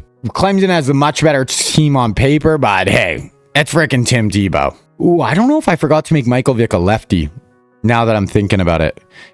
I do know Michael Vick's a lefty. I had 3 lefties in this. It was Tua, Tim, and Vic. And I might have forgot to make Vic a lefty. So if he is, I'll obviously see right away. Don't chirp me. I know Vic's a lefty. Okay, gonna sim through this first quarter. 3-0 Clemson, 7-3 NC State. So NC State has the early lead. Like I said, I'm gonna go through this one a little quicker than those last 2. 1st and 10, 2nd and 7, 3rd and 4. Okay, we'll watch here. 3rd and 4 for Vic. Let's see if I made him a lefty or if I forgot.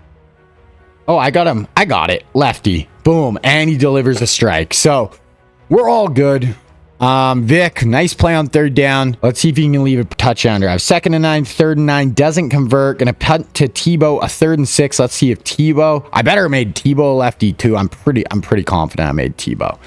I don't know why I was unsure with Vic, but here's Tim Tebow, 3rd and 6. Yeah, lefty Tebow. Sandstall takes off, of course. Tim Tebow puts his shoulder down on 3rd and 6, picks up, 7-8 yards there.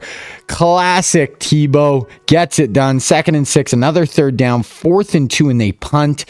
Let's see if Clemson can get a drive going. 1st and 10. There's a penalty on NC State. Here's a 3rd and 6 on the 32. So let's see what Vic can do. Rocking the orange Clemson. He looks pretty sick in those unis. Trips to the top. They're bringing pressure. Vic tries to escape. Runs right into that blitzer. Kind of coming off the right, which is his blind side. Didn't really see it. Goes right into the blitzer. Okay, let's jump. They tried a 57-yard field goal and missed. NC State ball, 3rd and 11. They don't convert. Clemson football, 3rd and 6. And there it is. Vic goes for a 76-yard touchdown. Huge play down the field. Extra point is good. 10-7 Clemson lead. Here's a 3rd and 5 for Tebow. Well, let's see if he's got some Tebow magic here with 40 seconds left before the half. Directing traffic, drops back, has time, but you got to get rid of it. Throws it away. Okay, Vic, 2nd and 10, 3rd and 1, converts.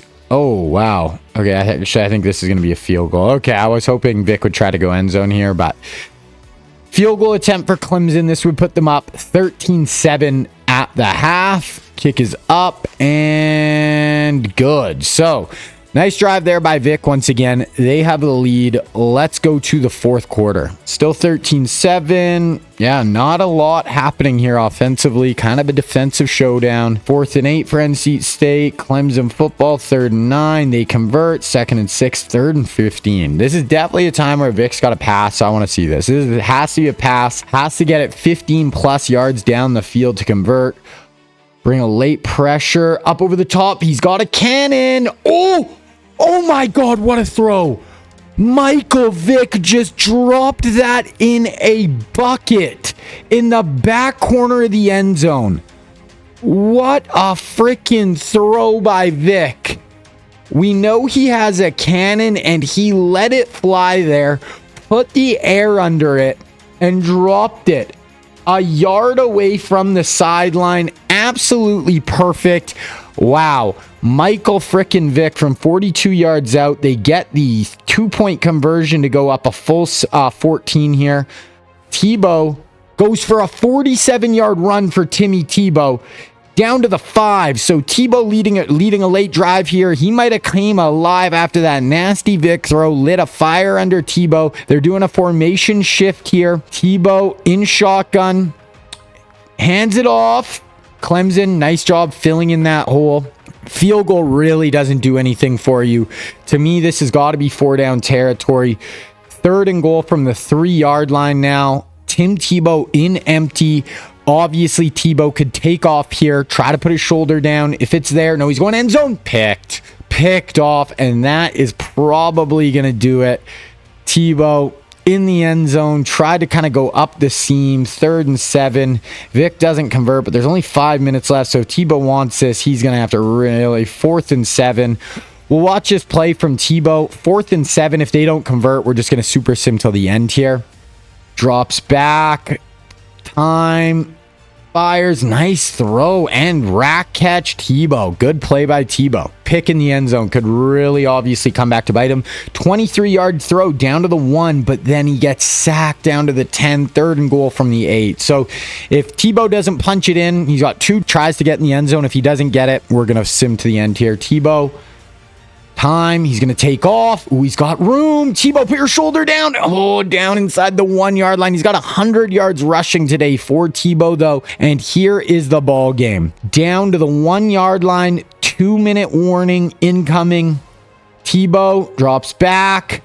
Oh, breaks a tackle. Should have been sacked, but the big, strong man, Tim Tebow, breaks the tackle, gets into the end zone. Huge play there. Extra point is good. NC State has 3 timeouts. Okay, they took 2 timeouts, 3rd and 8 here for Clemson. So be interesting to see here. Clemson can basically go for the jugular and go for the win with a 1st down. So Vic's going to drop back. Wow, wide open. I don't know what happened there. Looks like a busted coverage, and Clemson's going to walk it off. So I don't know what NC State was doing, if they thought Clemson was going to be running the ball. So NC State just sold out for the run, I guess, but blown coverage. Clemson gets it done. Vic, 17 of 27, 327 yards, 3 touchdowns, ran for 25 yards. Tebow ran for 106 and a score. 249 touchdown, but that pick in the end zone really cost NC State. Okay, we're going to advance through the rest of conference championship weekend. We did watch 3 kind of long-ish games here, so we're going to be looking. I want to get some matchups where we're getting 2 of our QBs playing each other in the college football playoff. Now, let's look at the bracket. So we got Miami. They're the number 1 team in the country, but they are a 5 seed. So that is RG3 there. None at Bama, none at Houston, none at Florida State, none at Texas. We do have USC. We do have Clemson, and we do have NC State. So we do have 4 QBs in the bracket. So none of our guys are matching up here. We are going to sim through week 1, and hopefully all of our guys stay alive and we get some. I want to see 2 of these guys play in the playoff. Amari Thomas, wide receiver UAB, wins the Heisman. Okay, let's look at the bracket. Miami wins. They beat Alabama. and NC State loses. So we do lose one of our quarterbacks. We have a quarterback in 3 of the games here. So we do have a chance of Mariota playing RG3 in the next round. So we are going to sim through this. Hopefully all 3 of our QBs advance, and we could get a matchup in this next round right here. Let's look at the bracket. I just seen Clemson lost. Clemson loses, but we do get USC Miami. So we do get SC Miami, the chance to go to the Natty. So this is going to be RG3 versus Marcus Mariota. Now we're going to watch this game, then we'll just sim through the Natty because it's just going to be one of our guys. But guaranteed one of our QBs will be in the national championship. Now what a chance here. So this is the number 1 versus number 2 team in the country to go to the Natty. 89 versus 89. Super close matchup. RG3 Marcus Mariota. Now, this is a crazy game in the fact that this is just wild for Mariota. Starts at UCLA, transfers to USC after 1 season, and has them on the precipice of making the national championship. So this would be incredible. And RG3, I think he was in this game last year, right? So RG3 has had back-to-back really good years. Now we sim through the first quarter, 0 points scored, but RG3 is driving, has it at the 19, on the 15, and they punch it in. 15-yard run for the Miami running back. 7-0, 2nd and 6. Here's a 3rd and 6. Mariota got hurt. Oh, so this whole time, crap. So let's see what the injury is, just because I'm curious. Childs throws it away. That totally took the wind out of my sails here. Injury report. Complete ACL tear, so that means he might be in danger for not being ready to play at the start of next season. That really sucks. So now we are going to go through this game much faster. Only really caring about Miami on offense. That sucks. 1st and 5, 2nd and 1, 3rd and 1. They don't convert for Miami. Punt. 2nd and 10, 3rd and 7, 4th and 7. They punt. Okay, 1st and 10, 1st and 10. 2nd and 12, 3rd and 7 from the 12. Okay, let's see what RG3 can do here. Robert Griffin III going empty here, trying to go up 14-0. Oh, I just can't believe Mariota's not in this game. They're going to run a little jet motion, make it quads to the top of your screen. Fake, little pump fake, RG3. Ooh, that's picked. That is not a good throw by Griffin. Back corner of the end zone. One of their O-linemen goes down. That's just a tough looking sequence for the Hurricanes. 3rd and 3, 4th and 2. Can't convert. RG3 back out there. 3rd and 12. Let's see if Griffin can make something happen here. In shotgun. Directing traffic. They get fast pressure trying to set up the screen. USC is right there, but he breaks a tackle. But okay, they rally to the ball, get him down, and yeah, Miami's offense isn't doing much. USC's quarterback, he's 4 straight complete, 5 straight completions. I was just chirping this guy, and all of a sudden he goes end zone there. Great drive. 1st and 10, 2nd and 10, 3rd and 5, 12 seconds left. Let's see if RG3, he's gonna need 30-yard gain here to get within field goal range. Let's see if he can do it. Trips to the top. They're bringing a nickel blitzer. No, Griffin goes down. So that is going to take us to halftime. We are going to sim to the 4th quarter now. Okay, 7-all. 4th quarter, nothing going. So offensively, both teams just in a slog. Defense is playing well. USC driving, have it at midfield, don't convert, and a 10-yard penalty. 3rd and 9, RG3. This offense can get nothing going. 7 seconds left in the play clock here. Griffin, snap the ball, dude. Drops back, 4-man. He's dropping too far back and just throws it away. This is just an ugly game. I was so excited for this game. Mariota and RG3. Mariota's not playing. RG3's barely playing. He's playing like shit. Okay, midfield here. 2nd and 6, 1st and 10, 2nd and 8, 3rd and 16 on the 35. There's a sack for the Trojans. Miami needs at least 6-7 yards. Just make this a more manageable field goal. Let's see if they can get it. RG3 trying to set up a screen once again. Ooh, he's got blockers. His guy read those blocks so bad. That running back went outside of his blockers. They punt. They punt from the 32-yard line. Oh my gosh. That is insane. 3rd and 8 for USC. They don't convert. They punt. Okay, RG3. This is a 2-minute warning drive. 3rd and 2. They convert. We're going to watch the rest of this. Let's see if RG3 can get a game-winning drive. 7-7. 120 left, 4th quarter. Griffin. He's got time, throws it away. I have not been impressed with Griffin in this Hurricanes offense. USC, hey, they don't have their starting quarterback. They're just trying to do what they can to try to get to the Natty. Miami has no excuses here. Oh, okay, end zone. Wow, RG3 must have heard me talking in the booth. Steps into a 46-yard touchdown. Huge bomb. Walk-off winner possibly to get him to the national championship. 3rd and 1, 2nd and 8, 3rd and 8, and that's going to be it. Miami's going to win. RG3 does not play great, but comes up clutch when it mattered. Look at the offensive yards, 323 to 236. Childs just did not play well. 194 yards. RG3, 257, a score and a touchdown. That late touchdown really boosts those stats. Griffin had -1 yards rushing, so was not using his legs. But hey, gets it done. Books his ticket to the Natty. Let's see if he can wrap it up there. Okay, we're just going to sim through this Natty game. Let's see if Miami gets it done. And then we'll look at the stats for all these QBs. So Miami goes down to Oklahoma.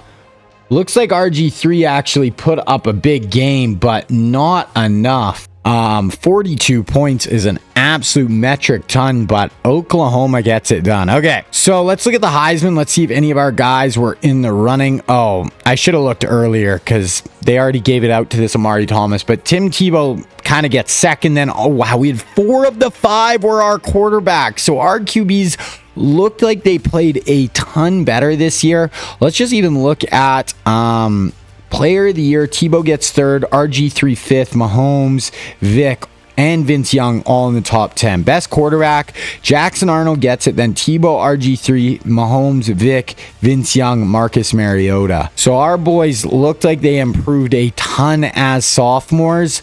Let's take a look at some of these stats. We'll also look at the end, we'll look at their career stats and kind of compare all those as well. So we'll just kind of go through the league. So RG3, 4,300 yards, 43 touchdowns, 12 picks, 270 a game.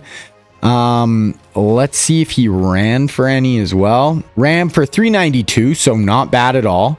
Vic, 3,500 yards. Tebow, 3,400. 34. They had very similar years. Very similar, like almost identical in a lot of ways. Let's look at their rushing stats. So Vic, in his first year starting, 424 yards, not bad on the ground. Tebow goes for 805 and 10 scores. So Tebow had an amazing year. 43 touchdowns, 4,500 yards, very similar stats to RG3 when you include the rushing. I'm actually curious.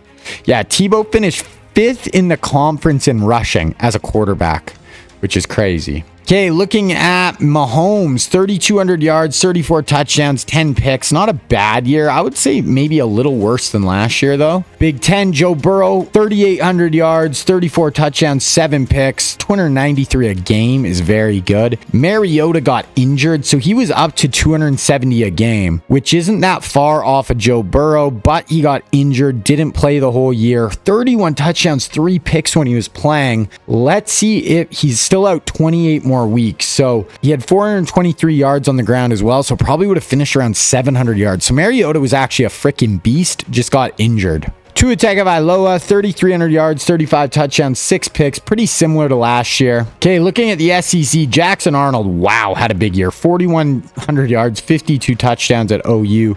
Vince Young, 3,100 yards, 32 touchdowns, 5 picks. Andrew Luck, pretty similar yards throwing, a lot less touchdowns. Caleb didn't have a great year. They just weren't really throwing the ball. Same with Lamar. Same with Deshaun. Where's Cam Newton?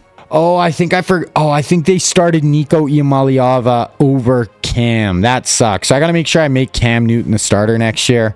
I thought they were going to start him over Nico, but they started Nico. So that's where we're at there. And yeah, that is kind of our group of quarterbacks. So that is where we're kind of sitting. We are going to go to the offseason now. I basically want to just go to National Signing Day and actually see if any of these guys we're going to go to the transfer portal, and I want to see if any of these guys are planning on transferring out. Then we're going to get to the start of next season and look at how much these guys all improved. Because last year, I didn't even think about the transfer portal, but Mariota obviously transferred to USC. So we are going to go any state QB.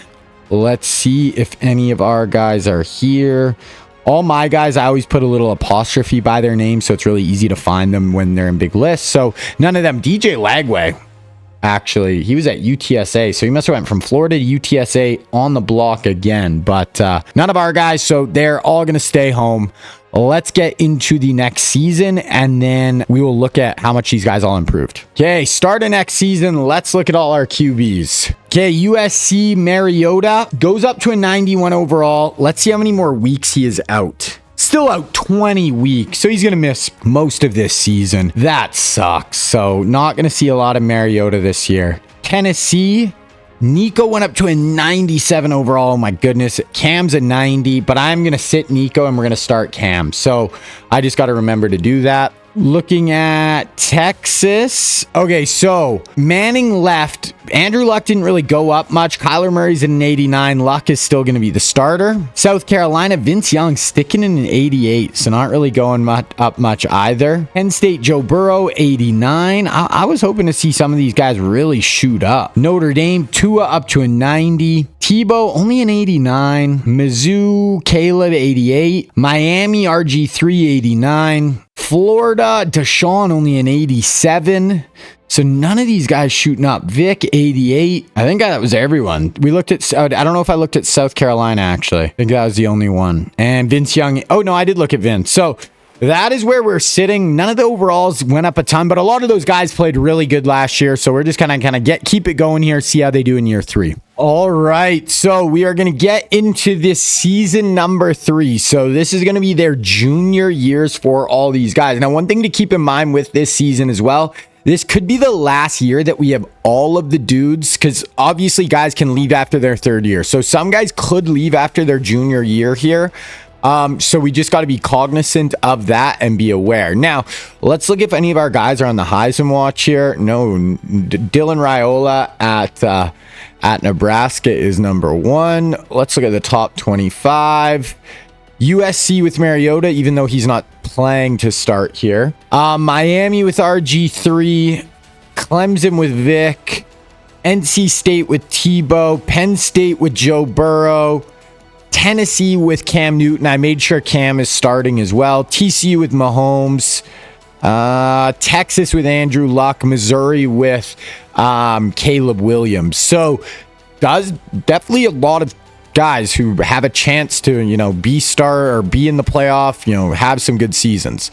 Now we are going to go over, I'm going to look at some of these schedules here and see if we can find a couple of games for the regular season. Okay, here's one that could be interesting. We haven't seen Caleb Williams or Cam Newton. So week 7, I want to find some games where we haven't seen the quarterbacks actually play yet. Looking at TCU, because we haven't seen Mahomes. They don't play any of the other QBs on their schedule. Notre Dame and Clemson. So we could do Notre Dame Clemson week 3. That would be Tua versus Mike Vick. Let's do that. So that'll be our 2 games we look at. So week 3 and week 7 will be the 2 weeks we are going to hop into. So I'm just going to start simming here.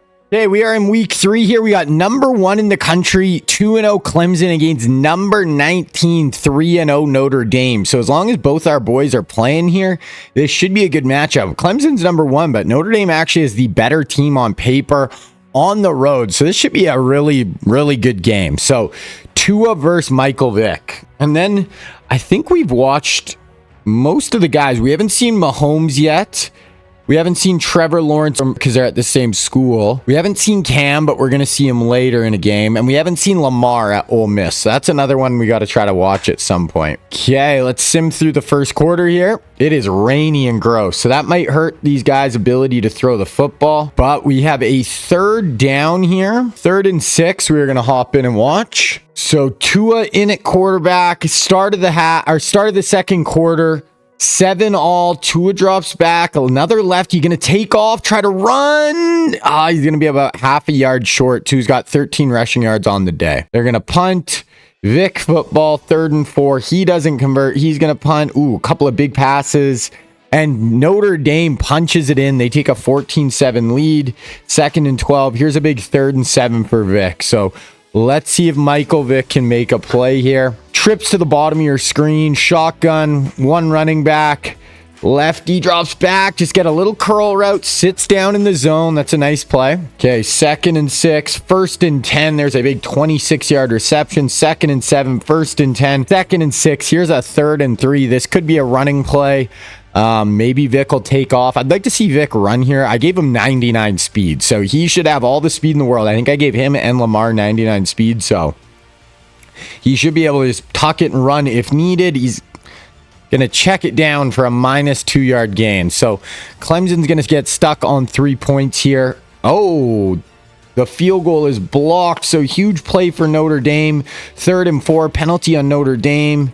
2nd and 12. Here's a 3rd and 12. So this should be a very big passing situation for Tua. 1:30 left. You convert this, you have a chance to get definitely some points before the half. Tua standing tall in the pocket, drops that underneath, though. That is going to be well short of the first down. So Tua looked like he has 144 yards and a touchdown in the first half, so definitely not bad stats. But now Vic's going to have the ball with about 1:20 here. A chance to go get some points. Backed up on his own 5-yard line here, though. 3rd and 5. This might be just run the ball. Try to not, do something dumb here. Let's see. Vic can't take a sack. Ooh, that's a nice throw by Vic. Just drops that in for an 8-yard gain and a first down. 2nd and 9, 1st and 10, and that's going to take us to the half. Okay, so halftime, we are going to jump to the 4th quarter. 14-7 Notre Dame, 14 all. Clemson ties it 21-14. So Clemson gets 2 scores in the 3rd quarter, gives them the 21-14 lead. Tua Tagovailoa now, start of the 4th, down 7, 3rd and 8 at about the 40-yard line. Tua drops back, only a 4-man rush. Looks like man coverage. He's taking a shot. He's going deep, one-on-one. Ooh, great play by the corner to high point that football. Tua throws a pick. That was actually a great play. Tough play by the corner. High points that ball. Comes down with it. Clemson can kind of put this one away possibly. But then Vic throws an interception. Clemson's got it 2nd and goal from the 4. So we're going to watch from here. Back-to-back picks by both our QBs here. Definitely loading the box like a goal line defense here for Clemson. They're going to hand the ball off. They're going to be, not really gain anything there. Maybe half a yard. So 3rd and 3. 3rd and goal from the 3. Probably going to pass the ball here. Let's see if Tua can thread the needle. Tua. Oh, looks like it was knocked down. Do we think they're going to kick a field goal? Probably. Oh, no, they went for it. KK Smith, pass from Tua Tagovailoa. So tie it up. 8 minutes left. Vic football, 2nd and 13, 24-yard run. Then there's a big 17-yard pass. 2nd and 3, 3rd and 2 from the 17. Run some read option. Let's see Vic try to run the ball. Maybe the most athletic quarterback of all time. Let's see him take off here. 4-man, standing tall in the pocket, finds a first down. He's been good on 3rd down when we watch. He's 297 yards, 3 touchdowns, 1 interception right now for Vic. 2nd and 8, 3rd and 6 from the 9. Field goal, is not horrible. Take the lead back, but obviously you want to punch it in empty here for Clemson. Vic, pressure on the run. Ooh, that's a great throw. Wow, great throw on 3rd down, kind of on the run, finds his man. 1st and goal inside the 2-yard line here. Great play by Vic. He's been really good on 3rd down, and then they punch it in. Michael Vick, 2-yard run, punches it in to go back up 7. So Vic's had a great day. 3rd and 7 here for Tua. If you don't convert, game's definitely not over. You can punt it away and get the ball back, but obviously a conversion would be huge here for Notre Dame. Tua Tagovailoa drops back, pressure in his face. Ooh, he escapes it. He's going to take off, but nice open field tackle. Tua, good job escaping. Probably got to keep your eyes downfield and try to find someone open, though, with that guy kind of playing in the flat there. Okay, so Clemson really is a chance to kind of put this one to bed. 3rd and 5, a field goal, couple of first downs will end this one. So let's see. Just before the 2-minute warning here, 3rd and 5, Vic and shotgun. They're going to run draw, breaks a tackle, breaks another tackle, and that might do it. Wow.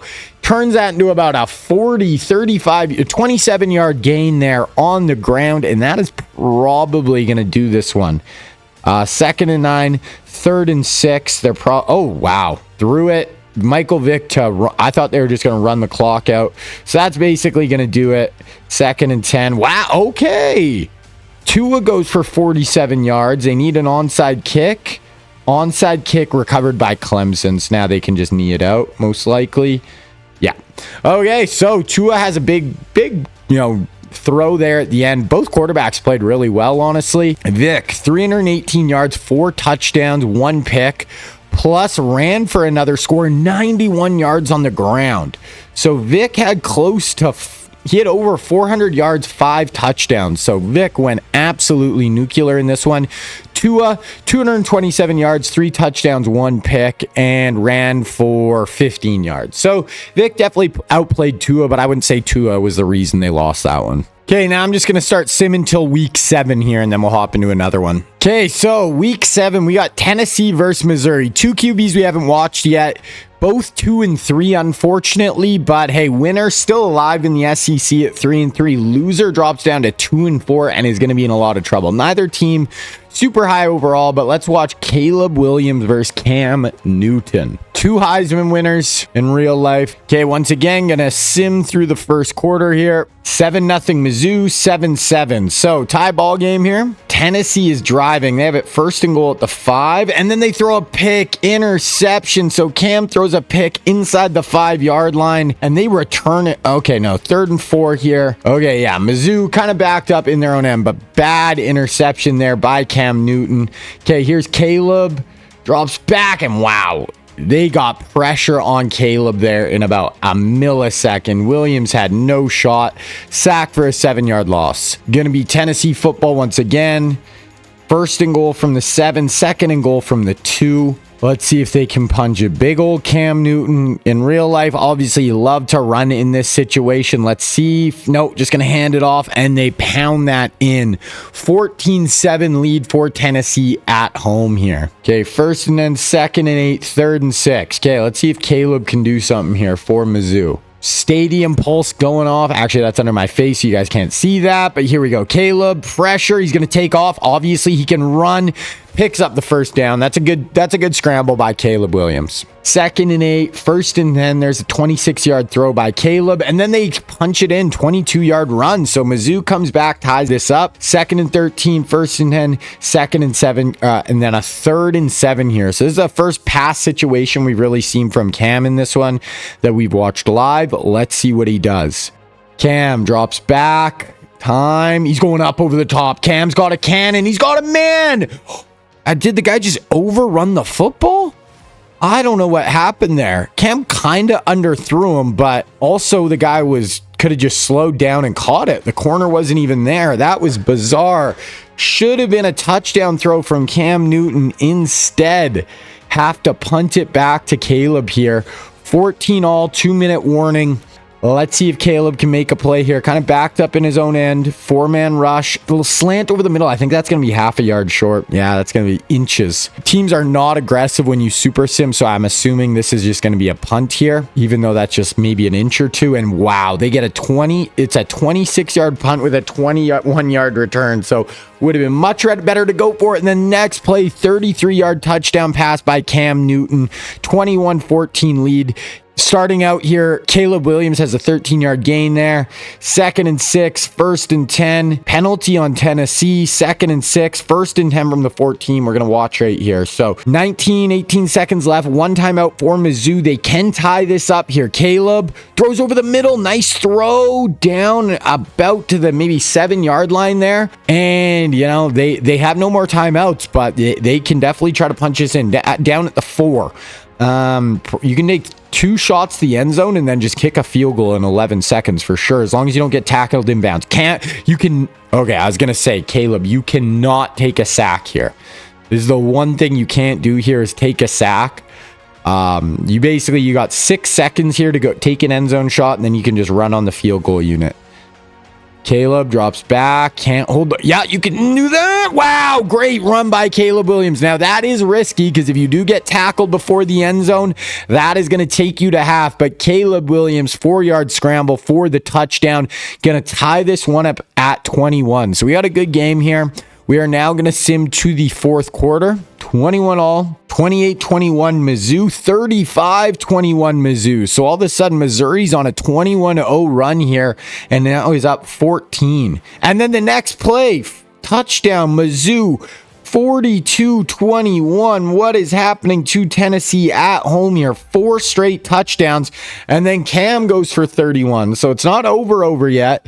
Second 8. Here's a 3rd and 7 for Caleb. All of a sudden, you get stopped here. They get the ball back. Quick score. They're down 7. So what are you going to do, Caleb? Can you make a play here? We've seen some good scrambles from him.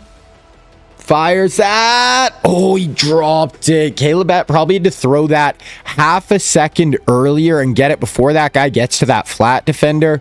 Gonna have to punt. Cam football. 3rd and 2. 3rd and 7. Okay, so penalty. 3rd and 7. This is a huge down. You score here, you're down 7. Like, if you score quickly, you're down 7 with like 5 minutes left. So let's see what Cam going up over the top. What a throw! Cam dropped that in a bucket. Oh my goodness. That was a wicked throw. The receiver did not have to break stride at all. That was absolutely pinpoint from Cam Newton. In the pocket, stands tall, drops that in right there over the corner's head. 53-yard touchdown. All of a sudden, Tennessee's got 14 points in the last few minutes. Mizzou's a bit on the ropes. 13-yard catch to start. 2nd and 7, 3rd and 5. Oh my goodness. If you don't convert here, Mizzou, you're punting Cam the football where he's been razor sharp the last 2 possessions. You had a 21-point lead. Oh my goodness. Caleb gets a little antsy in the pocket, cannot get it away. And Tennessee is roaring back. They have a chance to tie it here. 1st and 10, 2nd and 5. Boom! Cam, 57-yard throw.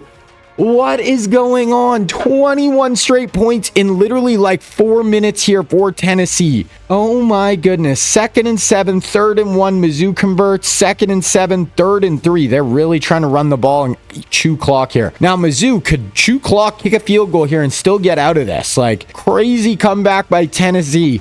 Mizzou, Caleb drops back. Incomplete. Oh my gosh. Could we see 28 unanswered points in the 4th quarter? Oh, they went for that on 4th down. Okay. So they went for it on 4th down. I thought they were punting for sure, but Mizzou starts out with a sack and it's all of a sudden 3rd and 19. So unless Cam has something super magical here, it looks like Caleb's going to get the ball back with a chance to go win it again. Yeah, they're just going to run the ball, come up, yep, fill in the run. That is fine. So 42 all. Insane comeback by Tennessee. Caleb has a chance again, though, to go win it. 45-yard punt, minute left. They start out with a 20-yard run, 2nd and 6. Okay, so we're going to OT. Overtime, 2nd and 7. Okay, and Caleb, 22-yard touchdown. They're up 7. Cam, first play. I'm trying to watch some of this, but they keep scoring on the first play. Cam, first play, 25-yard touchdown in the 2nd overtime. But now he has to go for 2, right? So he has to go for 2 here. This game has been absolutely insane. 55-49. Cam gonna hand it off, and he's short. So Caleb Williams needs a touchdown and a 2-point conversion here, and he will get the walk-off winner on the road. Here's Mizzou starting out. I don't even know how I'm in. Oh, I'm accidentally called defense, and oh my gosh, Caleb fumbles. I think that's going to be reviewed. Something weird is happening with the super sim. They're not going to review it. Okay. Wild ending. Caleb fumbles. It looked like his knee might have been down. I don't even know.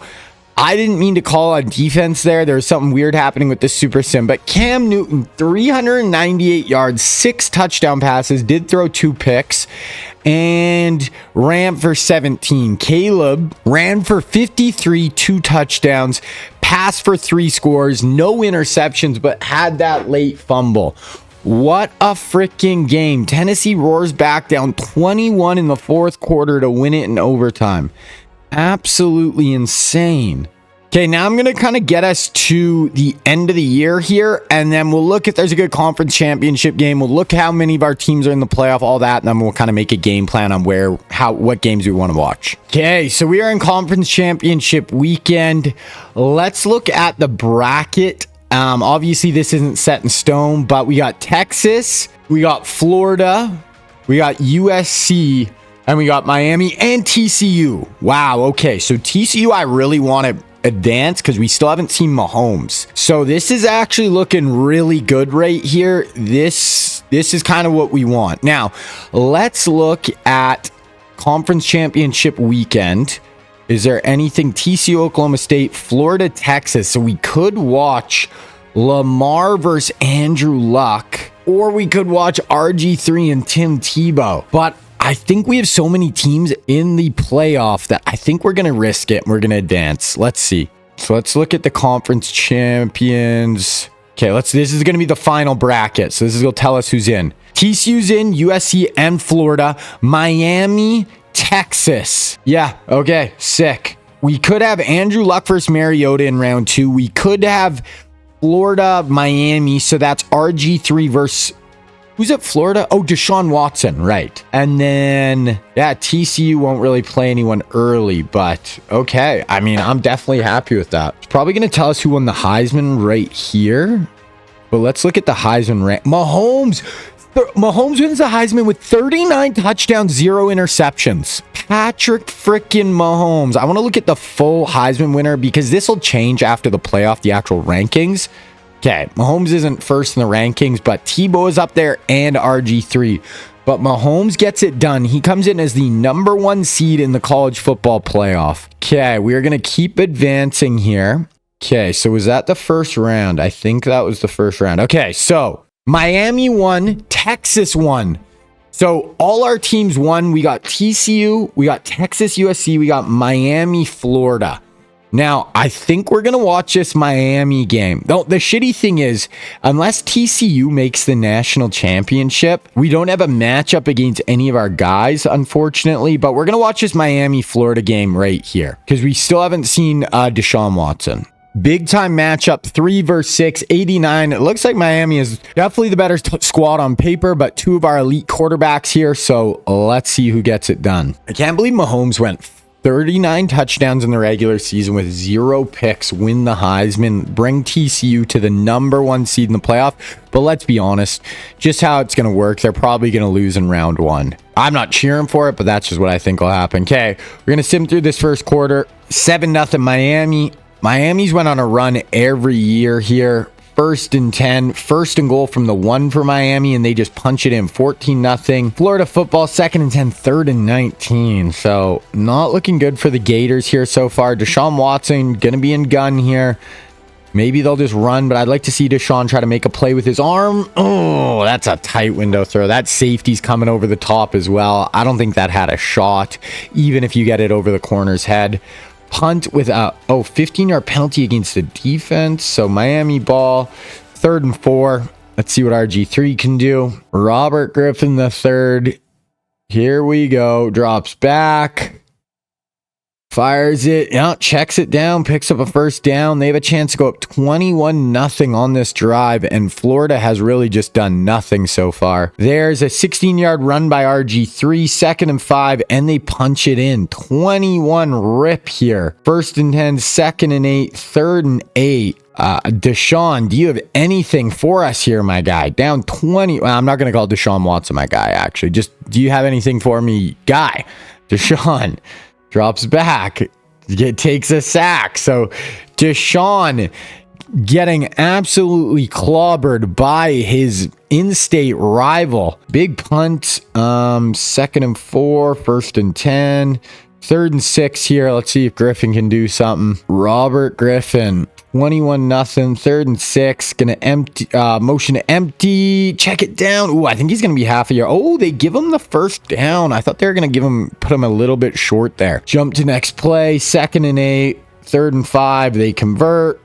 Another pass there, 13-yard reception, 2nd and 10, another completion, 2nd and 3. Let's watch the rest of this drive. Let's see if Miami can go up 28-0, sorry, at the half here over the Gators in the Peach Bowl. 2x2 kind of spread look here. RG3 shotgun. Drops back, checks it down. RG3 is just making the plays he needs to make. 158 yards and a touchdown. Not like insane numbers, but really solid and just doing what he needs to do. He's been here before, went on a playoff run both his first 2 years in college football. So here's RG3 again, just checks it down, takes the easy throw. They still have 2 timeouts, plenty of time. He is playing this drive exactly right. Gonna play with a little pace here, get to the line, 30 seconds left, drops back, going end zone, back corner, 28-0. Miami is blowing the doors off the Gators. We are gonna go till the fourth quarter now. We're just gonna sim through, and unless Florida does something in the second half at the start there, we are just gonna go sim through the rest of this game. So 28-0, 28-3, 28-10. Okay. Yeah, 35-10. We're just going to sim to the end of this one. Florida just does not show up. Deshaun doesn't get anything going. 38-10. 38-17 final. Game probably wasn't even that close. Deshaun, 244 yards, 1 touchdown, 1 pick, ran for 40.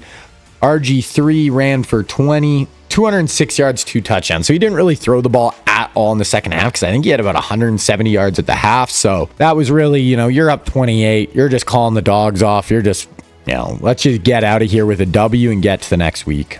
We are going to advance to the next week here. I'm really hoping TCU goes on a run. That is what I want to see. TCU wins. So they got UAB and Texas beats USC. So we got Andrew Luck and RG3 in one semifinal, UAB and Patrick Mahomes in the other. So if Mahomes can get this done, he's going to either play Andrew Luck or RG3 in the final. Just win. Come on, Mahomes. Beat UAB. Oh, God, I hope he beat UAB. Come on. UAB won. Oh, my gosh. 27-24. Mahomes didn't really play great. 226 yards. Oh, that would have been a sick matchup. It would have been Andrew Luck versus freaking Patrick Mahomes. Texas versus TCU in the final. Now, we will watch some of this Natty. Hopefully, Andrew Luck has a good game. They're the much better team on paper. We will kind of buzz through this one semi-quick just because there is only, we don't have a QB on each side of the ball. So we won't really watch UAB's offense unless, it's super close in the fourth quarter and they're trying to, win it or something. But Andrew Luck trying to bring Texas and Natty. Man, that would have been a cool game. Fortunately, we don't get it. That's just luck of the draw. Okay, we're going to sim through this first quarter here. 7-0 Texas, 14-0 Texas, 14-7. UAB crawls back in it a little bit. Andrew Luck, 3rd and 9 on UAB's 18. So has a chance, if he can convert here, to go up 14 points once again. Luck in shotgun. Drops back, stands tall in the pocket, delivers that underneath. Oh, I think that, he falls for it for the first down. Luck's got amazing stats so far. 172 yards and 2 touchdown passes. And we're barely at the start of the second quarter. So Andrew Luck is going off here. Let's see if Texas can punch us in. 3rd and goal from the 2-yard line. Andrew Luck hands it off right downhill. Texas gets in. This does not feel like a fair matchup, but who knows? Maybe UAB can surprise us here. 21-7. 2nd and 9, 3rd and 18 for UAB, 4th and 27, and they have a horrible punt. 2nd and 6, 1st and goal from the 5. Yeah, this just feels like men versus boys here. This does not feel like a great matchup. Andrew Luck has a chance to go up 28-7 here halfway through the second quarter. No, good run stuff there by the UAB D tackle. Let's see here, 2nd and 7. Let's see Luck throw. Luck, no, fake the handoff, little rollout, throw it back to the running back after the fake handoff. Andrew Luck's 3rd passing touchdown already. 28-7 Texas. And unless UAB can start getting something going here, they don't. Back-to-back sacks, punt the ball again. 2nd and 7. Here's a 3rd and 19, or 3rd and 13, sorry. Luck here. Let's see if he can make another play. Drops back, 4-man. He's going up over the top. Andrew. Oh, Oh, he actually underthrew that guy a little bit. I thought that was going to be a walk-in touchdown. Luck's played incredible so far, though. UAB ball, they've got nothing going offensively. 2nd and 5. Here's a 3rd and 4. This one's basically over. We'll probably go through the second half pretty quick here. Luck directing traffic. Empty look here. Let's see if Andrew Luck bring a blitz. Wow, that is perfect by Luck. Bring a blitz off his strong side. See the blitz. Has a little curl sitting behind the blitzers. That's exactly how you want to throw behind the blitz. If they're bringing pressure, throw at the pressure. That is perfect. 2nd and 7. 3rd and 5 here from the 6-yard line. This is just a beatdown by Texas. Really wish this was Mahomes against Luck, but end zone knocked down. This is going to be a 31-7 lead.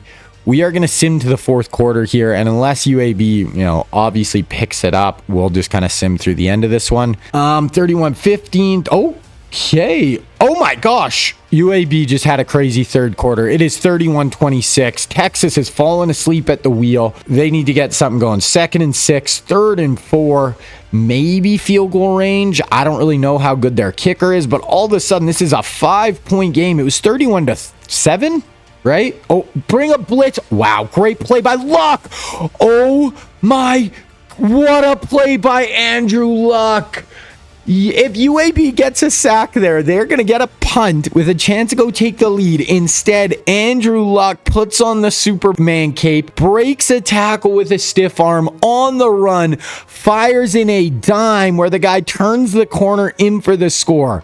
Incredible play by Luck. That is the difference between winning and losing a national championship right there. Legit, they get a sack there. You're punting the ball with a chance to go take the lead for UAB. Incredible by Luck. UAB ball, they're driving a little bit. No, 4th and 8. They're going to have to punt. Luck, 1st and 10, 2nd and 7, 3rd and 4. They don't convert. UAB ball, 2nd and 12, 3rd and 16, 4th and 13. Oh, now, okay, 3rd and 11 from the 34. 2 minutes left. Probably just run this ball out right here. This one's over now, but the play of the year by Andrew Luck to wrap this one up. There, just sits in the pocket, finds another open receiver down inside the 10-yard line. 339 yards, 4 touchdowns, no picks for Andrew Luck in the national championship. Texas kid stays at home and wins a national championship for his Longhorns. Wow. Andrew Luck, you have to be impressed. That was incredible. UAB was overmatched, but honestly, they made a game of it when it looked like they weren't going to be able to. So you got to give them props there. Luck finishes with 339 yards, 4 touchdowns, no picks, and ran for 27 as well. What a day for Luck. National champs, Texas Longhorns. Okay, so now we're just going to kind of look at the stats for these guys at the end of the year. Then we're going to get into the offseason. We'll see if any guys transfer to a new school for their senior year. Plus, we'll look at the start of next year to see, if guys' overalls went up. Plus, we're going to have to keep an eye on some of these guys might leave early for the NFL draft. Hopefully not a ton. The only ones who I wouldn't be too mad at if they left early would be Mahomes and Luck, because you do have Trevor Lawrence and Kyler Murray in behind them, so we would still have one of our QBs at those spots. End of season recap. Let's look at All-Americans. Mahomes should be first-team All-American, right? No, Tim Tebow gets first team. RG3 gets second team. Which is kind of interesting because Mahomes won the Heisman. Let's look at player of the year and stuff. So Luck gets national player of the year. RG3, Tim Tebow, Mahomes, and Tua on the list as well. Quarterback, Luck, RG3, Tebow, Mahomes, Tua, Deshaun, Cam all had really nice years. Let's look at the stats. And at the end of the last season, we will look at their career stats as well and just kind of see who had the best overall career stat-wise. So ACC, oh my goodness, RG3 had himself a season. 4,800 yards, 46 touchdowns, 7 picks is insane. Insane. Made it a game away from the Natty again, too. 394 yards and added 7 touchdowns on the ground. So he finished with 3 touchdowns, 7 picks. Wow. Vic, 3,000 yards, 33 touchdowns, 9 picks. Tim Tebow, 2,900 yards, 37 touchdowns, only 2 picks. I'm assuming he must have ran for a lot as well because he finished as the National Player of the Year. Also 700 yards and 15 touchdowns on the ground. So Tebow is playing like actual Tebow. Not huge passing stats, but still good. But so he finished with 47. He finished with 52 touchdowns and 2 picks. Wow. Mahomes, 39 touchdowns. He wins the Heisman. Ends up only throwing 1 pick on the year, 3,900 yards. Let's see if he had any rushing stats as well. Rushes, only 1 touchdown, but 468 yards added on the ground as well. So he had a huge year. Big Ten, Joe Burrow, 3,700 yards, 41 touchdowns, 8 picks. Really nice year for Joe Cool. Tua, 3,300 yards, 39 touchdowns, 3 picks. Nice year for him. Andrew Luck, 4,100 yards, 47 touchdowns, 8 picks, wins the national championship. Let's see if he ran. He ran for 545 yards and 3 scores as well. So that puts him dead even at 50 touchdowns on the year. Deshaun, 3,700 yards, 38 touchdowns, 6 picks. Caleb, 3,300, 33 touchdowns, 5 picks. Cam, 3,100, 33, 5. He finished, I'm assuming he had some rushing yards because he finished pretty high in the Player of the Year. He had 10 rushing touchdowns, 400 yards. Vince Young, not a great year from him. I mean, not a ton of passing yards. 37 touchdowns, 7 picks is good though. So these guys all are definitely starting to play really well. Didn't really run the ball. Vince hasn't really been taken off. Lamar's been not great so far overall, honestly, and that is it. So that is what everyone's stats are looking like. So we are going to sim to National Signing Day now. Actually, to the transfer portal. We'll see if any of our guys are going to transfer anywhere. Gonna rip through. If we see the little apostrophe, we know it's one of our guys. Yeah, so none of our guys are going to transfer out. So we're just going to get to the start of next season.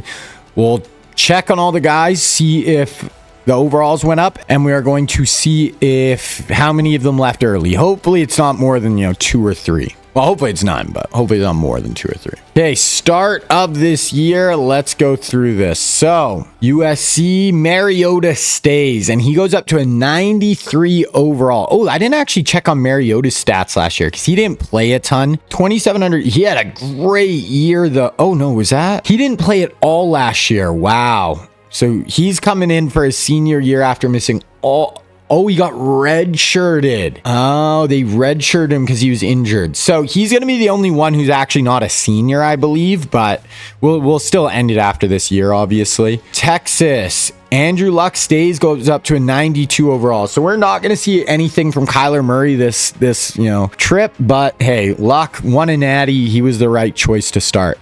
Tennessee, we lose Cam Newton. So Cam is not going to be there. TCU, Trevor Lawrence went up to a 98 overall after never playing a game. I don't even know how that happens, but...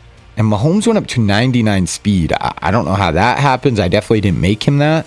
Or if I did, it was an accident. But Trevor Lawrence looks like he's going to start over Heisman winner Patrick Mahomes. Okay. I'm not going to mess with that. He's a 98 overall. He earned his starting job, I guess. Penn State, Joe Burrow goes up to a 90. He's going to stay. Ole Miss, Lamar stays with a 90. Notre Dame, Tua leaves. So no Tua Tagovailoa. NC State, Tebow comes back. Only an 89 overall, but he's played amazing all 3 years.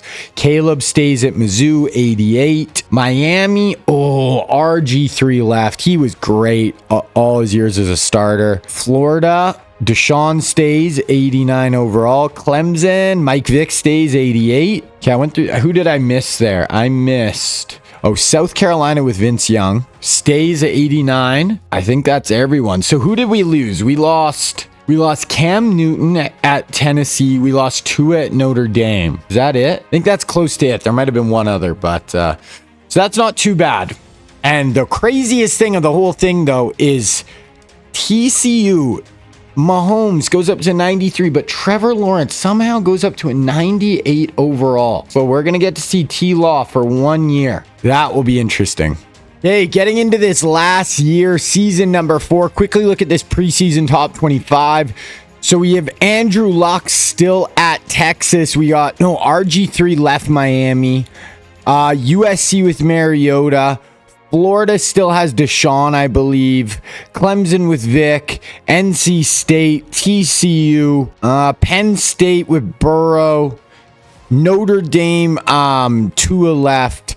But hey, we got a good amount of QBs in the top 25 to start. The Heisman watch right here. Trevor Lawrence has never played a game, but he's second in Heisman watch right now because he's going to start over Mahomes. He's also going to be first team All-American because he's a freaking 98 overall. And then Patrick Mahomes is second team All-American, even though he's not going to be the starting quarterback. They really got to fix that UI part of, you know, for College Football 26, hopefully they can adjust that a little bit. But okay, let's get into this season and I'll take a look and find a couple of games for us to watch here. Okay, one game here early that could be cool is Mariota versus Clemson. So USC Clemson in week 3. This is Mariota and Michael Vick. That could definitely be a cool one. And I want to find a TCU game. We didn't get to see Mahomes play, and we haven't seen Lawrence. So, no, he's just not playing any other quarterback, so unfortunately. Okay, then I think we still have Lamar and Deshaun Watson. So we still haven't watched Lamar ever at Ole Miss. So we'll go week 5, Ole Miss. So I want to just double check, but I think we'll go that game. Okay, yeah, both those guys are still there. So we're going to go week 3, USC Clemson is our first one. All right, so number 6 Clemson, number 11 USC. SC has lost a game so far, but Vic versus Mariota, this should be a good matchup. Okay, gonna super sim through the first quarter. So 0-0, 7-0, 7-3, 7-3 Clemson lead. Clemson driving, 13-yard catch, 2nd and 9, 1st and 10, 2nd and 7, 3rd and 15. So third down here, still in field goal range. So if you're Vic here, you don't want to turn the ball over. You don't want to take a sack. And I mean, if you can pick up a first down, good. They bring a quick blitz, but obviously Vic is super fast. What a run by Michael Vick. That is 99 speed. They brought a blitz, all out zero blitz. Vick used his legs, got out of the pocket, and outran everyone. And that's why you have a quarterback who's the most athletic player on the field. He turned the corner there, and they had absolutely no shot. Man coverage on the back end, so everyone kind of had to stick with their man. And Vic scampered for a 24-yard rushing touchdown, absolutely untouched. He is a game breaker. Okay, let's see if Mariota can answer. He's at his own 3rd and 15 here, backed up at his own 20 though, so he's definitely got to be careful. Can't turn it over. They're going to empty. They're bringing a bit of a blitz for Clemson. He tries to escape the pocket, but isn't able to. They have much better contains there with the Clemson defensive ends. They bring Mariota down for a 4-yard sack. Okay. 3rd and inches. They pick it up for Clemson. 3rd and 3. They don't convert. They kick a field goal and they miss it. Okay, so good field position here for Mariota on 3rd and 3. 14-3, so I mean, they're still in it. Just a touchdown on this drive. You're right there, but you got to start making some stuff happen if you're Mariota. 4-man rush, you got time. Check down to the running back. The corner is right there. Corner safety in the flat. Easy tackle. And yeah, they're getting off the field. So Clemson's defense is playing very good so far. Interception. Pick 6. Vic throws a pick 6 to James Bridgewater. That is tough. And now SC is right back in it. Clemson moving the ball here, but now 3rd and 8. So Vic throws a pick. Now all of a sudden 3rd and 8 with a minute left. Mariota could get the ball back before the half. They bring another zero blitz. This time Vic tries to escape and they bottle him up. So really strong start for Vic in this one. And all of a sudden the last 2 drives, the USC defense is bowing up and starting to take away his options. Here's Mariota trying to fumble. Okay, so I thought that was a touchdown, but we actually have a fumble for Clemson. 3rd and 7 here. We'll just watch this play before the half. Oh no, okay, so that's going to take us to the half. Couple of turnovers there for both teams. Obviously anybody's ball game here. Clemson up 4. Gonna sim to the 4th quarter. So still 14-10, and then USC got a field goal right before the end of the quarter. So Clemson ball. Big run there, 37-yard run for Clemson. 1st and 10 from the 14. I was literally going to watch the next play, but Clemson gets in. So 21-13. And then 72-yard pass by Marcus Mariota. Incomplete on the 2-point. 2nd and 5. Here's a 3rd and 13 for Vic. So huge play here for Vic. Up to 5 minutes left. They're going to empty. See if Vic can pick them apart. Drops back. The lefty hits as he throws. Popped up. He had a man wide open for the touchdown, but couldn't get the throw off. Oh, huge play by the SC defense. 2nd and 10, 1st and 10, 2nd and 10, 1st and 10. Okay, we're going to watch the rest of this drive. 3:52 left here. Mariota trying to take a lead. Even a field goal puts you up 1. Obviously, you want a touchdown, but hands it off. Huge running lane, 9-yard pickup there, down inside the 8-yard line. 2nd and 1. Mariota can obviously run as well. He's not as fast as Vic, but he's got legs, so you got to be cognizant of that if you're the Clemson defense. Mariota, they're bringing a blitz, throws in behind the blitz. Great play by the DB for Clemson, though, to help knock that ball out. Okay, trips to the bottom here. Mariota and gun. Hands it off. Another big hole. So when they're wanting to run the ball, there's some holes on this Clemson defense for sure. Okay, under center here. Two tight end set. Mariota, I don't think takes many under center snaps. Here's a little toss, and Clemson does a much better job of bottling that up. -3 on the play. 2nd and goal from the 5-yard line. Trips to the bottom for Mariota once again.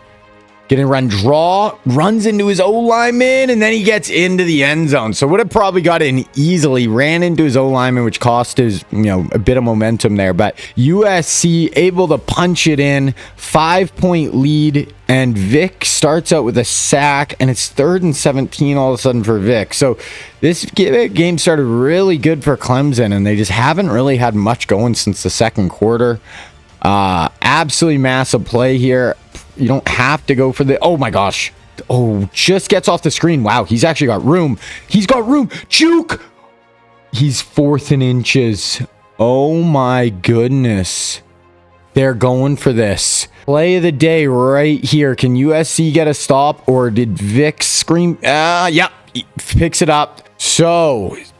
plenty of time here now for Clemson all of a sudden. So it was looking very dire on that 3rd and 17. 2nd and 3. This will take us to a 2-minute warning. 1st and 10. Okay, 2nd and 2. We're going to watch the rest of this drive. So stuck 5. So this needs to go end zone for Vic, or they lose. Vic drops back. He's got pressure off the edge. Hit as he throws. He does get it away, though. So that could have been bad. He gets it off. Stays alive. 3rd and 2 here. They're going empty with Vic and shotgun. Drops back. Bringing 4 for the USC front. Finds a receiver underneath on that little drag route. Turns that into like a 17-yard gain. Nice pickup there. And now, you have 2 timeouts, 1:20 left. So lots of time. Clock really isn't an issue here for Clemson. It's just about getting into the end zone. Blitz for USC. Vic on the run. Great throw by Vic. Down inside the 5. Kind of rolling to his left. Fires it across his body. Great throw for 23 yards. Vic has made some great plays when we've been watching. Oh, I didn't mean to jump. Okay. So they get in for the touchdown on the next play. This is a 2-point conversion to go up 3. So this is actually a massive play. What a drive by Vic. 3rd and 17, backed up in his own end. They're able to convert and then get in the end zone. They're going to hand it off. USC stops them. So now SC has a minute. They only need a field goal to win this bugger. Okay, let's just watch. 58 seconds here for Mariota. Still has 2 timeouts, so a good amount of time for SC. They have a shot here for sure. Mariota, pressure, goes down. You don't want to take a sack there. That's a 6-yard loss. All of a sudden, you're 2nd and 16, 1 timeout. Now the clock is really... kind of working against you here if your SCs need to hit some big plays. Hey, Mariota can take off, use his legs, slide down, picks up about 16 on that play, but I think he's going to be about a half-yard short here, so it should be around 3rd and 1. Yeah.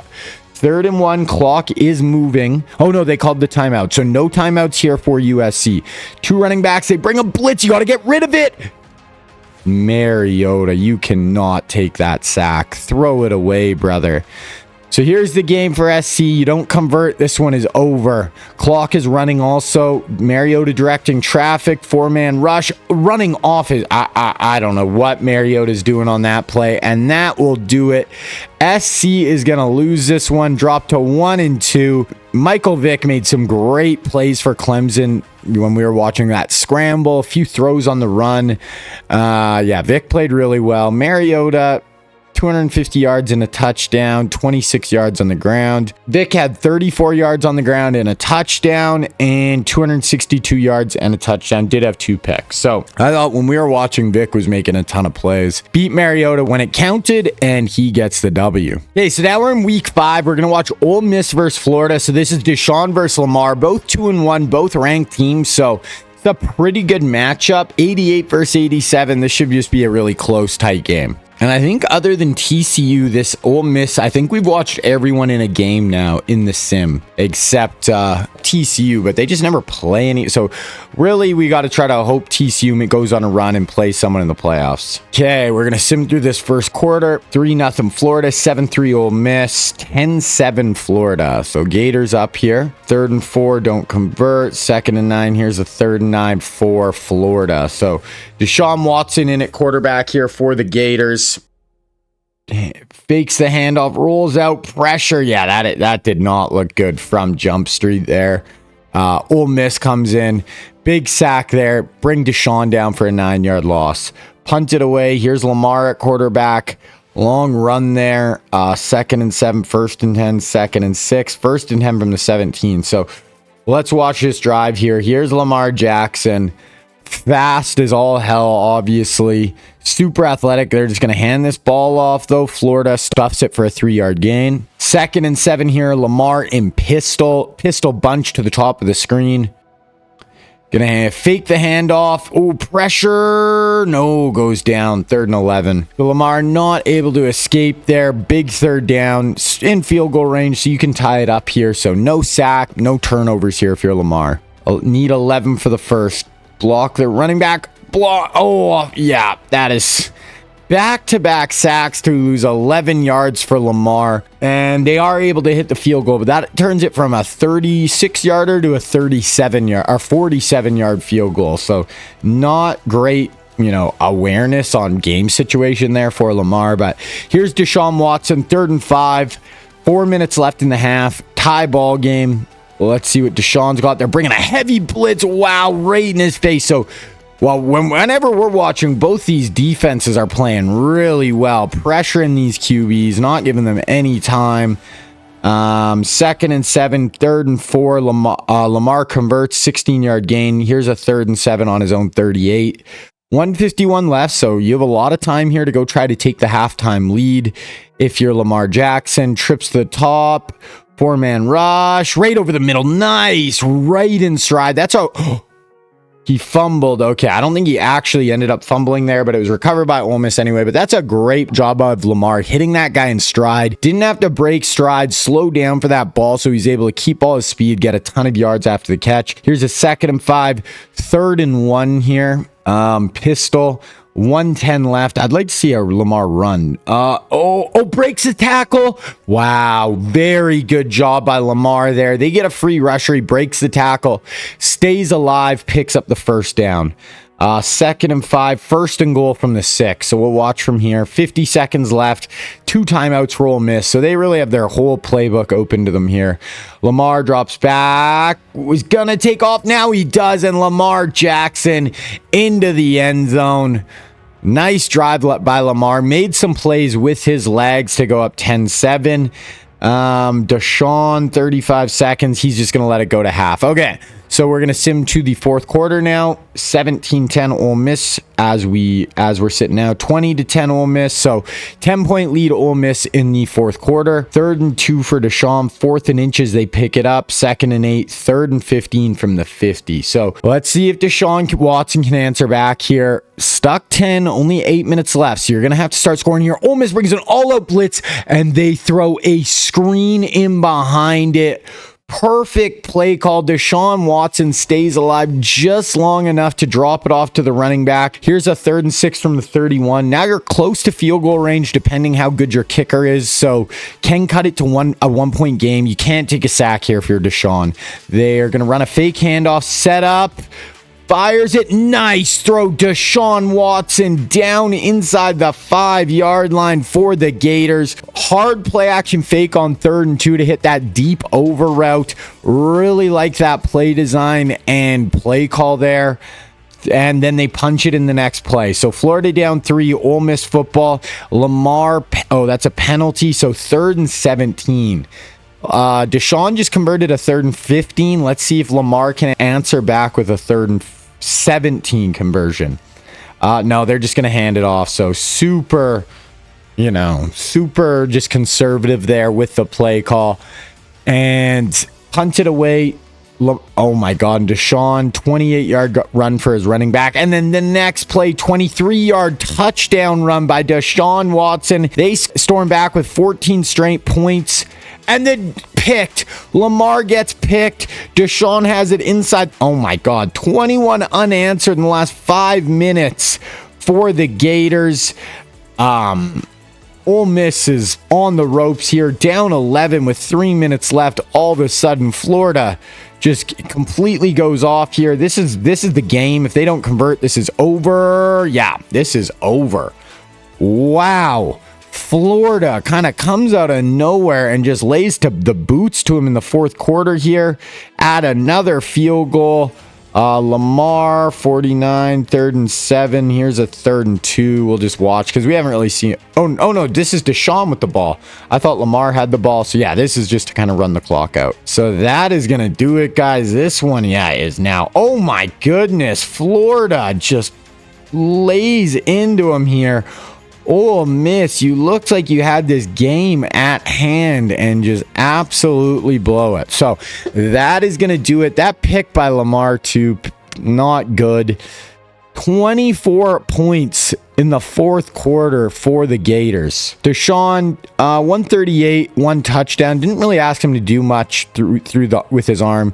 Did have 21 yards and a score as well on the ground. Lamar, 20 yards and a touchdown. 160 yards, a touchdown, and 1 interception. Yeah, I'm going to sim now to kind of right around conference championship weekend, see if we have any good matchups there, and then we'll get into the playoff. All right, conference championship weekend. Let's see if we have any cool matchups. I already see one. Clemson, NC State, number 1 and number 2 in the country. That's Tebow versus Vic. That is a wicked matchup, obviously. Let's look at the projected bracket to see how many teams we're going to get in. Clemson, NC State, Florida, and TCU. But I can't remember, did Caleb leave Mizzou early? No, Caleb's still there. So we're going to have a lot of teams in the playoffs. So I'm actually going to just skip to the playoff because NC State and Clemson are both going to be in the playoffs still. They're 1 and 2 in the country. Okay, let's look at the bracket now. So this is the locked-in bracket. NC State won that game. So USC sneaks in too. So we got USC, Florida,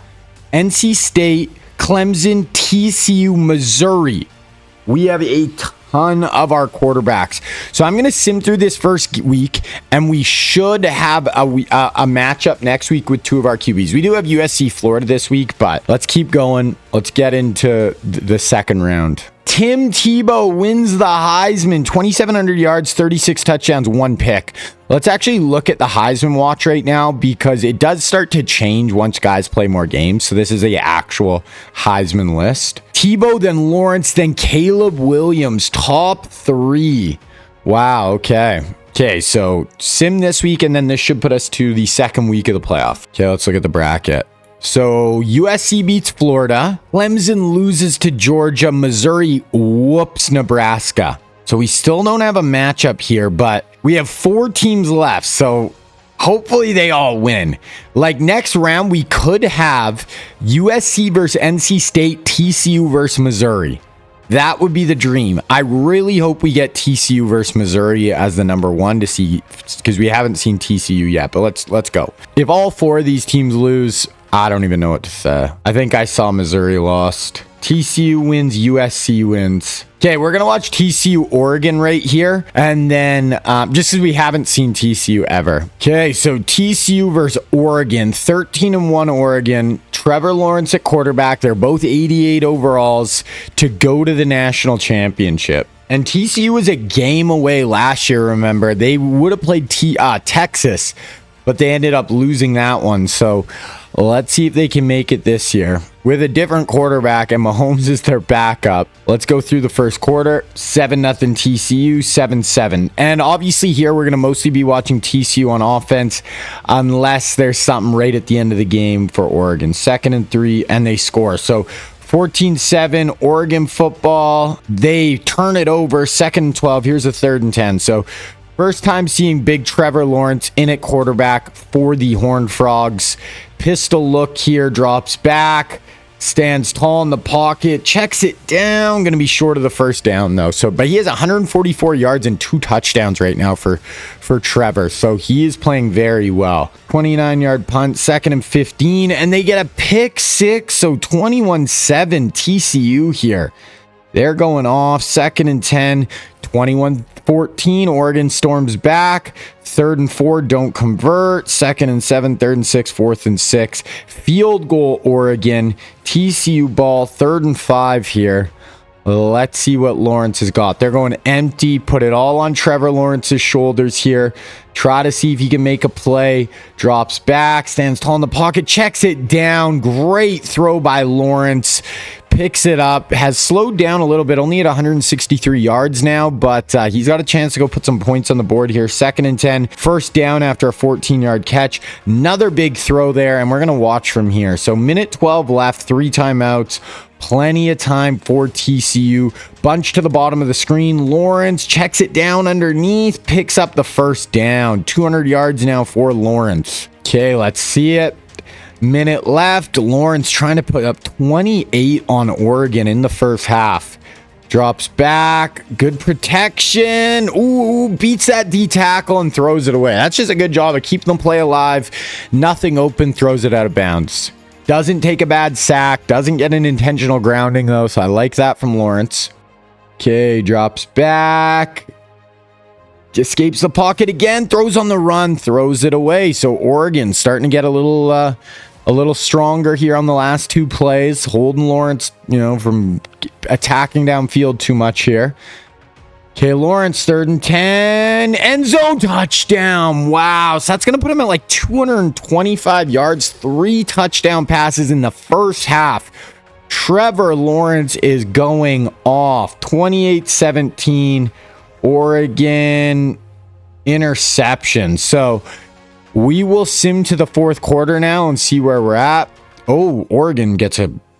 Okay, or all of a sudden Oregon's up, then TCU scores. So really close game here in the 4th quarter. Oregon driving, they convert 2nd and 4, 3rd and 7, 3rd and 12, 4th and 9. So kick a field goal, tie it up. 3rd and 6 here for Lawrence, right around his 30-yard line. Big down here. 7 minutes left.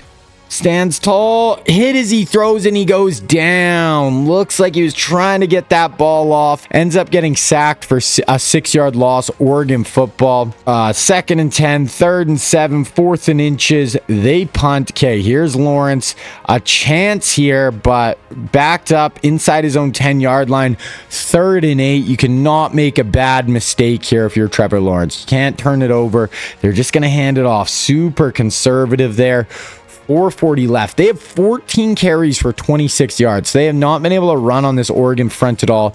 They have a 32-yard punt with a 19-yard return. Oregon has it on the 21-yard line. They start with a 14-yard catch, 2nd and goal.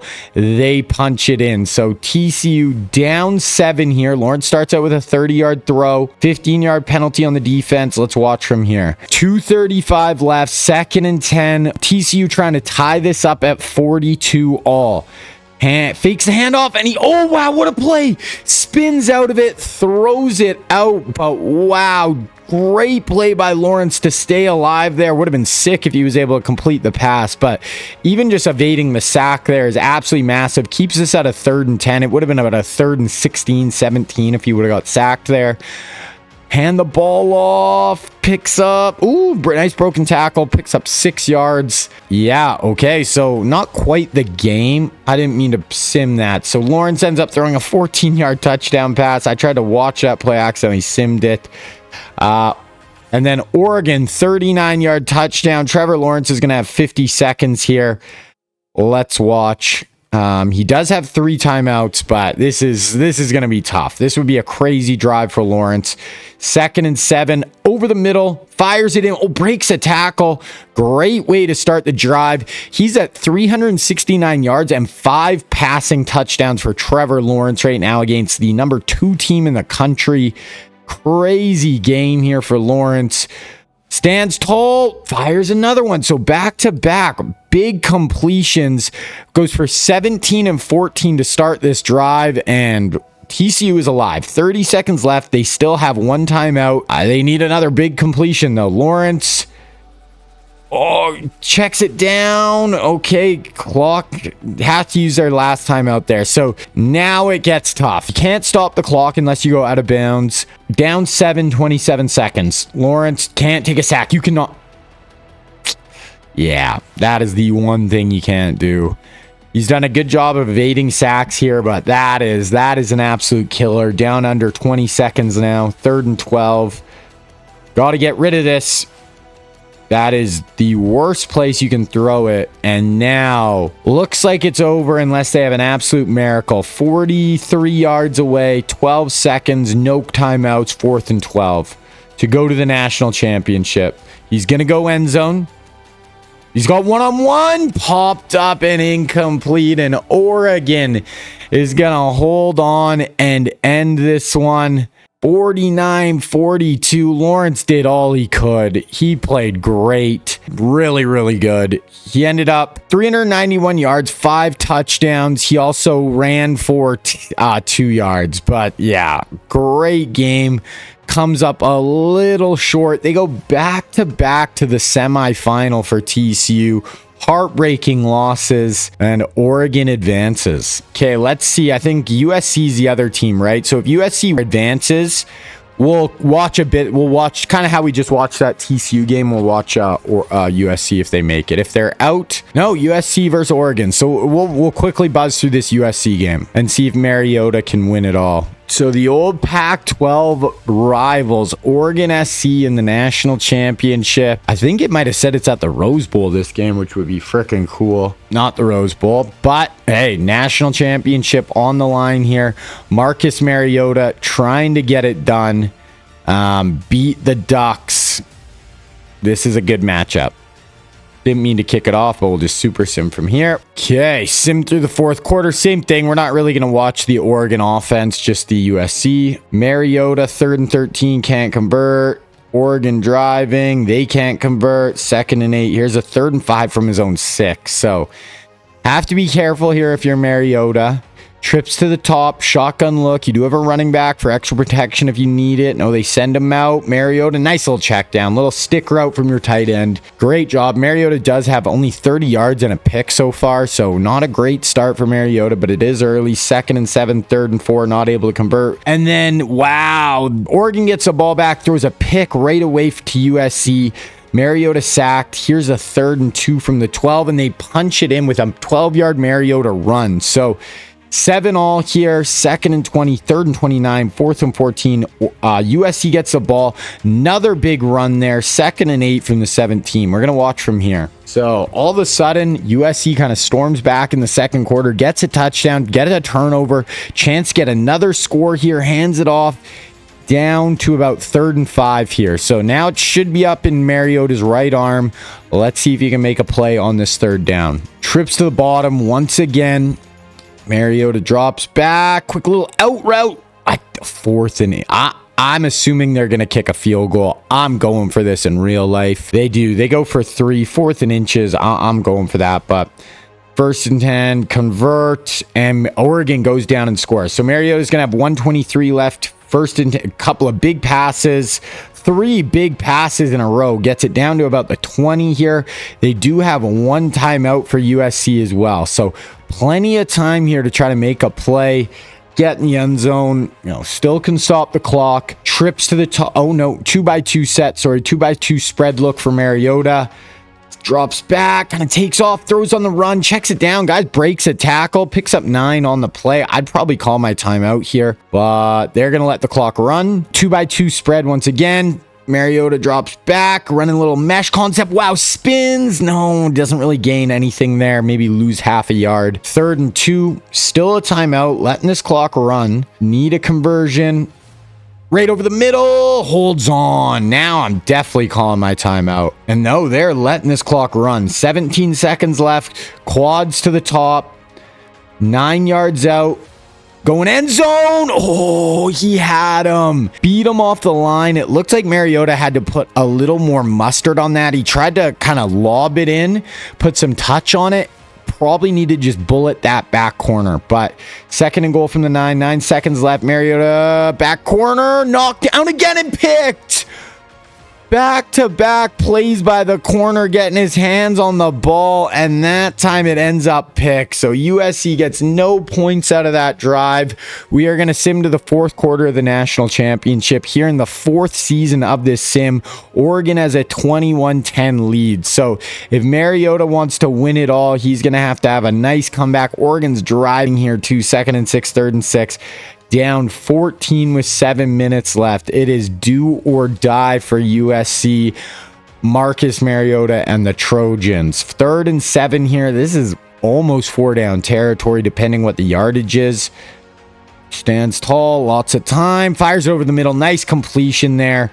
Down to the 50-yard line. So good job there, staying in the pocket, not getting antsy, finding his guy for 22 yards. Another 3rd down here for Mariota. Empty look. What do you got for us, Marcus? Drops back over the middle, picked, and that is gonna do it. Mariota, that is just not a good ball. Threw it right to the defender. He wasn't under pressure. There was nobody around him. And we're going to sim to the end of this one unless something wild happens. 31-10. So USC ended up kind of getting blown out. Mariota, not a great game in the national championship. And that is going to do it for the games. Now, we are going to look at their career stats. Mariota ended up with 3 interceptions. Did have a rushing touchdown and 74 yards on the ground, but overall did not play great. Now, to end this off, we're going to sim to the end of the season. I want to look at their career stats. We'll look at their stats for this season, but I think it'll be interesting to look at everybody's career stats and kind of look at who overall had the best career. So first we'll look at season stats for all these guys. So ACC, Tim Tebow ends up winning the Heisman, 2,900 yards, 37 touchdowns, only 1 interception. I'm assuming he had a good rushing yardage amount as well. 537 yards and 6 touchdowns. He definitely played like Tim Tebow, though, with the rushing touchdowns, rushing yards. Super efficient. Michael Vick. Vick must have got injured. 19 touchdowns, 5 picks. I don't really get what happened to him. Yeah, because he was passing for 233 yards a game. So that would have put him more... he passed for more yards a game than Tim Tebow, so he definitely got injured. Big 12, Trevor Lawrence didn't win the Heisman, but he got second, and he had an incredible year. 4,100 yards, 279 yards a game, 43 touchdowns, only 6 picks. Did he get any? This was his only year playing. 473 yards, 5 touchdowns on the ground, too. So 48 total touchdowns for Trevor. Big 12, 4,700 yards passing for Marcus Mariota, 30 touchdowns, 12 picks. So didn't get it into the end zone quite as much as you would have liked, but he was passing the rock all over the yard. Finished with 777 rushing yards and 7 touchdowns as well. Joe Burrow, 3,200 yards, 33 touchdowns, 4 picks.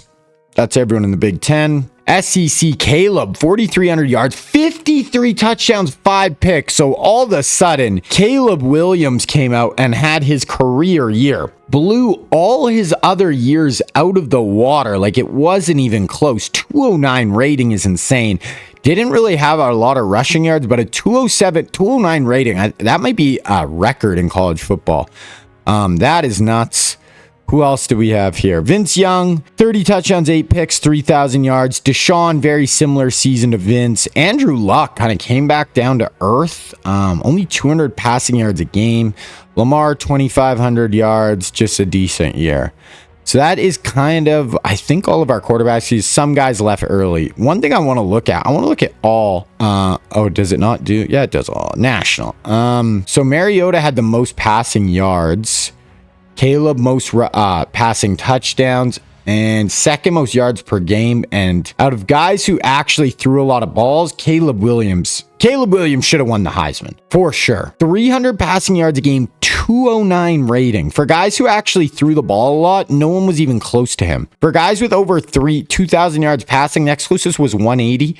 His rating was 209. That is freaking nuts. Okay, let's look at career stats here. Gonna look at national. So most yards over the course of the sim was Joe Burrow passing. Joe Burrow, then Caleb Williams, then Tim Tebow, Vince Young, Deshaun, Andrew Luck, Lamar, Mahomes. But Mahomes only played 3 years. Mariota, Vic were at the top. So this is over their whole career. Touchdowns, Joe Burrow, Tebow, Caleb, Vince Young, Deshaun Watson. Who threw the most interceptions of our guys?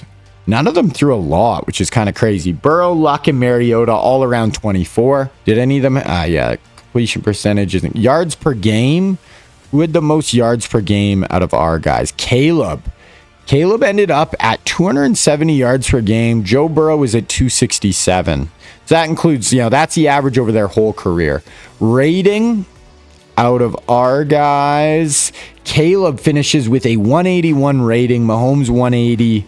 Tim Tebow, Lamar Jackson. Now, I also want to just look at rushing yards because they should honestly, some of them be pretty high. So Tebow finished with the most rushing yards, 2,500 with 35 touchdowns. Marcus Mariota, 1,900 with 11. Lamar, 1,800 with 24 rushing touchdowns. Andrew Luck, 1,700 with 7 touchdowns. So that is going to wrap it up, guys. That is where we're going to end it. 4 years, we got to see, all of their careers. Who do you think actually finished with the best career? I think you almost maybe have to give it to Luck because he won the Natty, had good stats. Tim Tebow won a Heisman, had really good stats. And Caleb Williams, low-key stat-wise, he was the best, I think. So let me know down in the comments who you guys thought had the best career. Also, let me know in the comments if you guys want to see me do another video along these lines with, I can do running backs, wide receivers, put them all in, best players, bunch of different things I could do with, all these kind of custom recruiting classes. So let me know what you guys want to see next. And if you haven't already, definitely sub to the channel. And that is it. King Reggie out.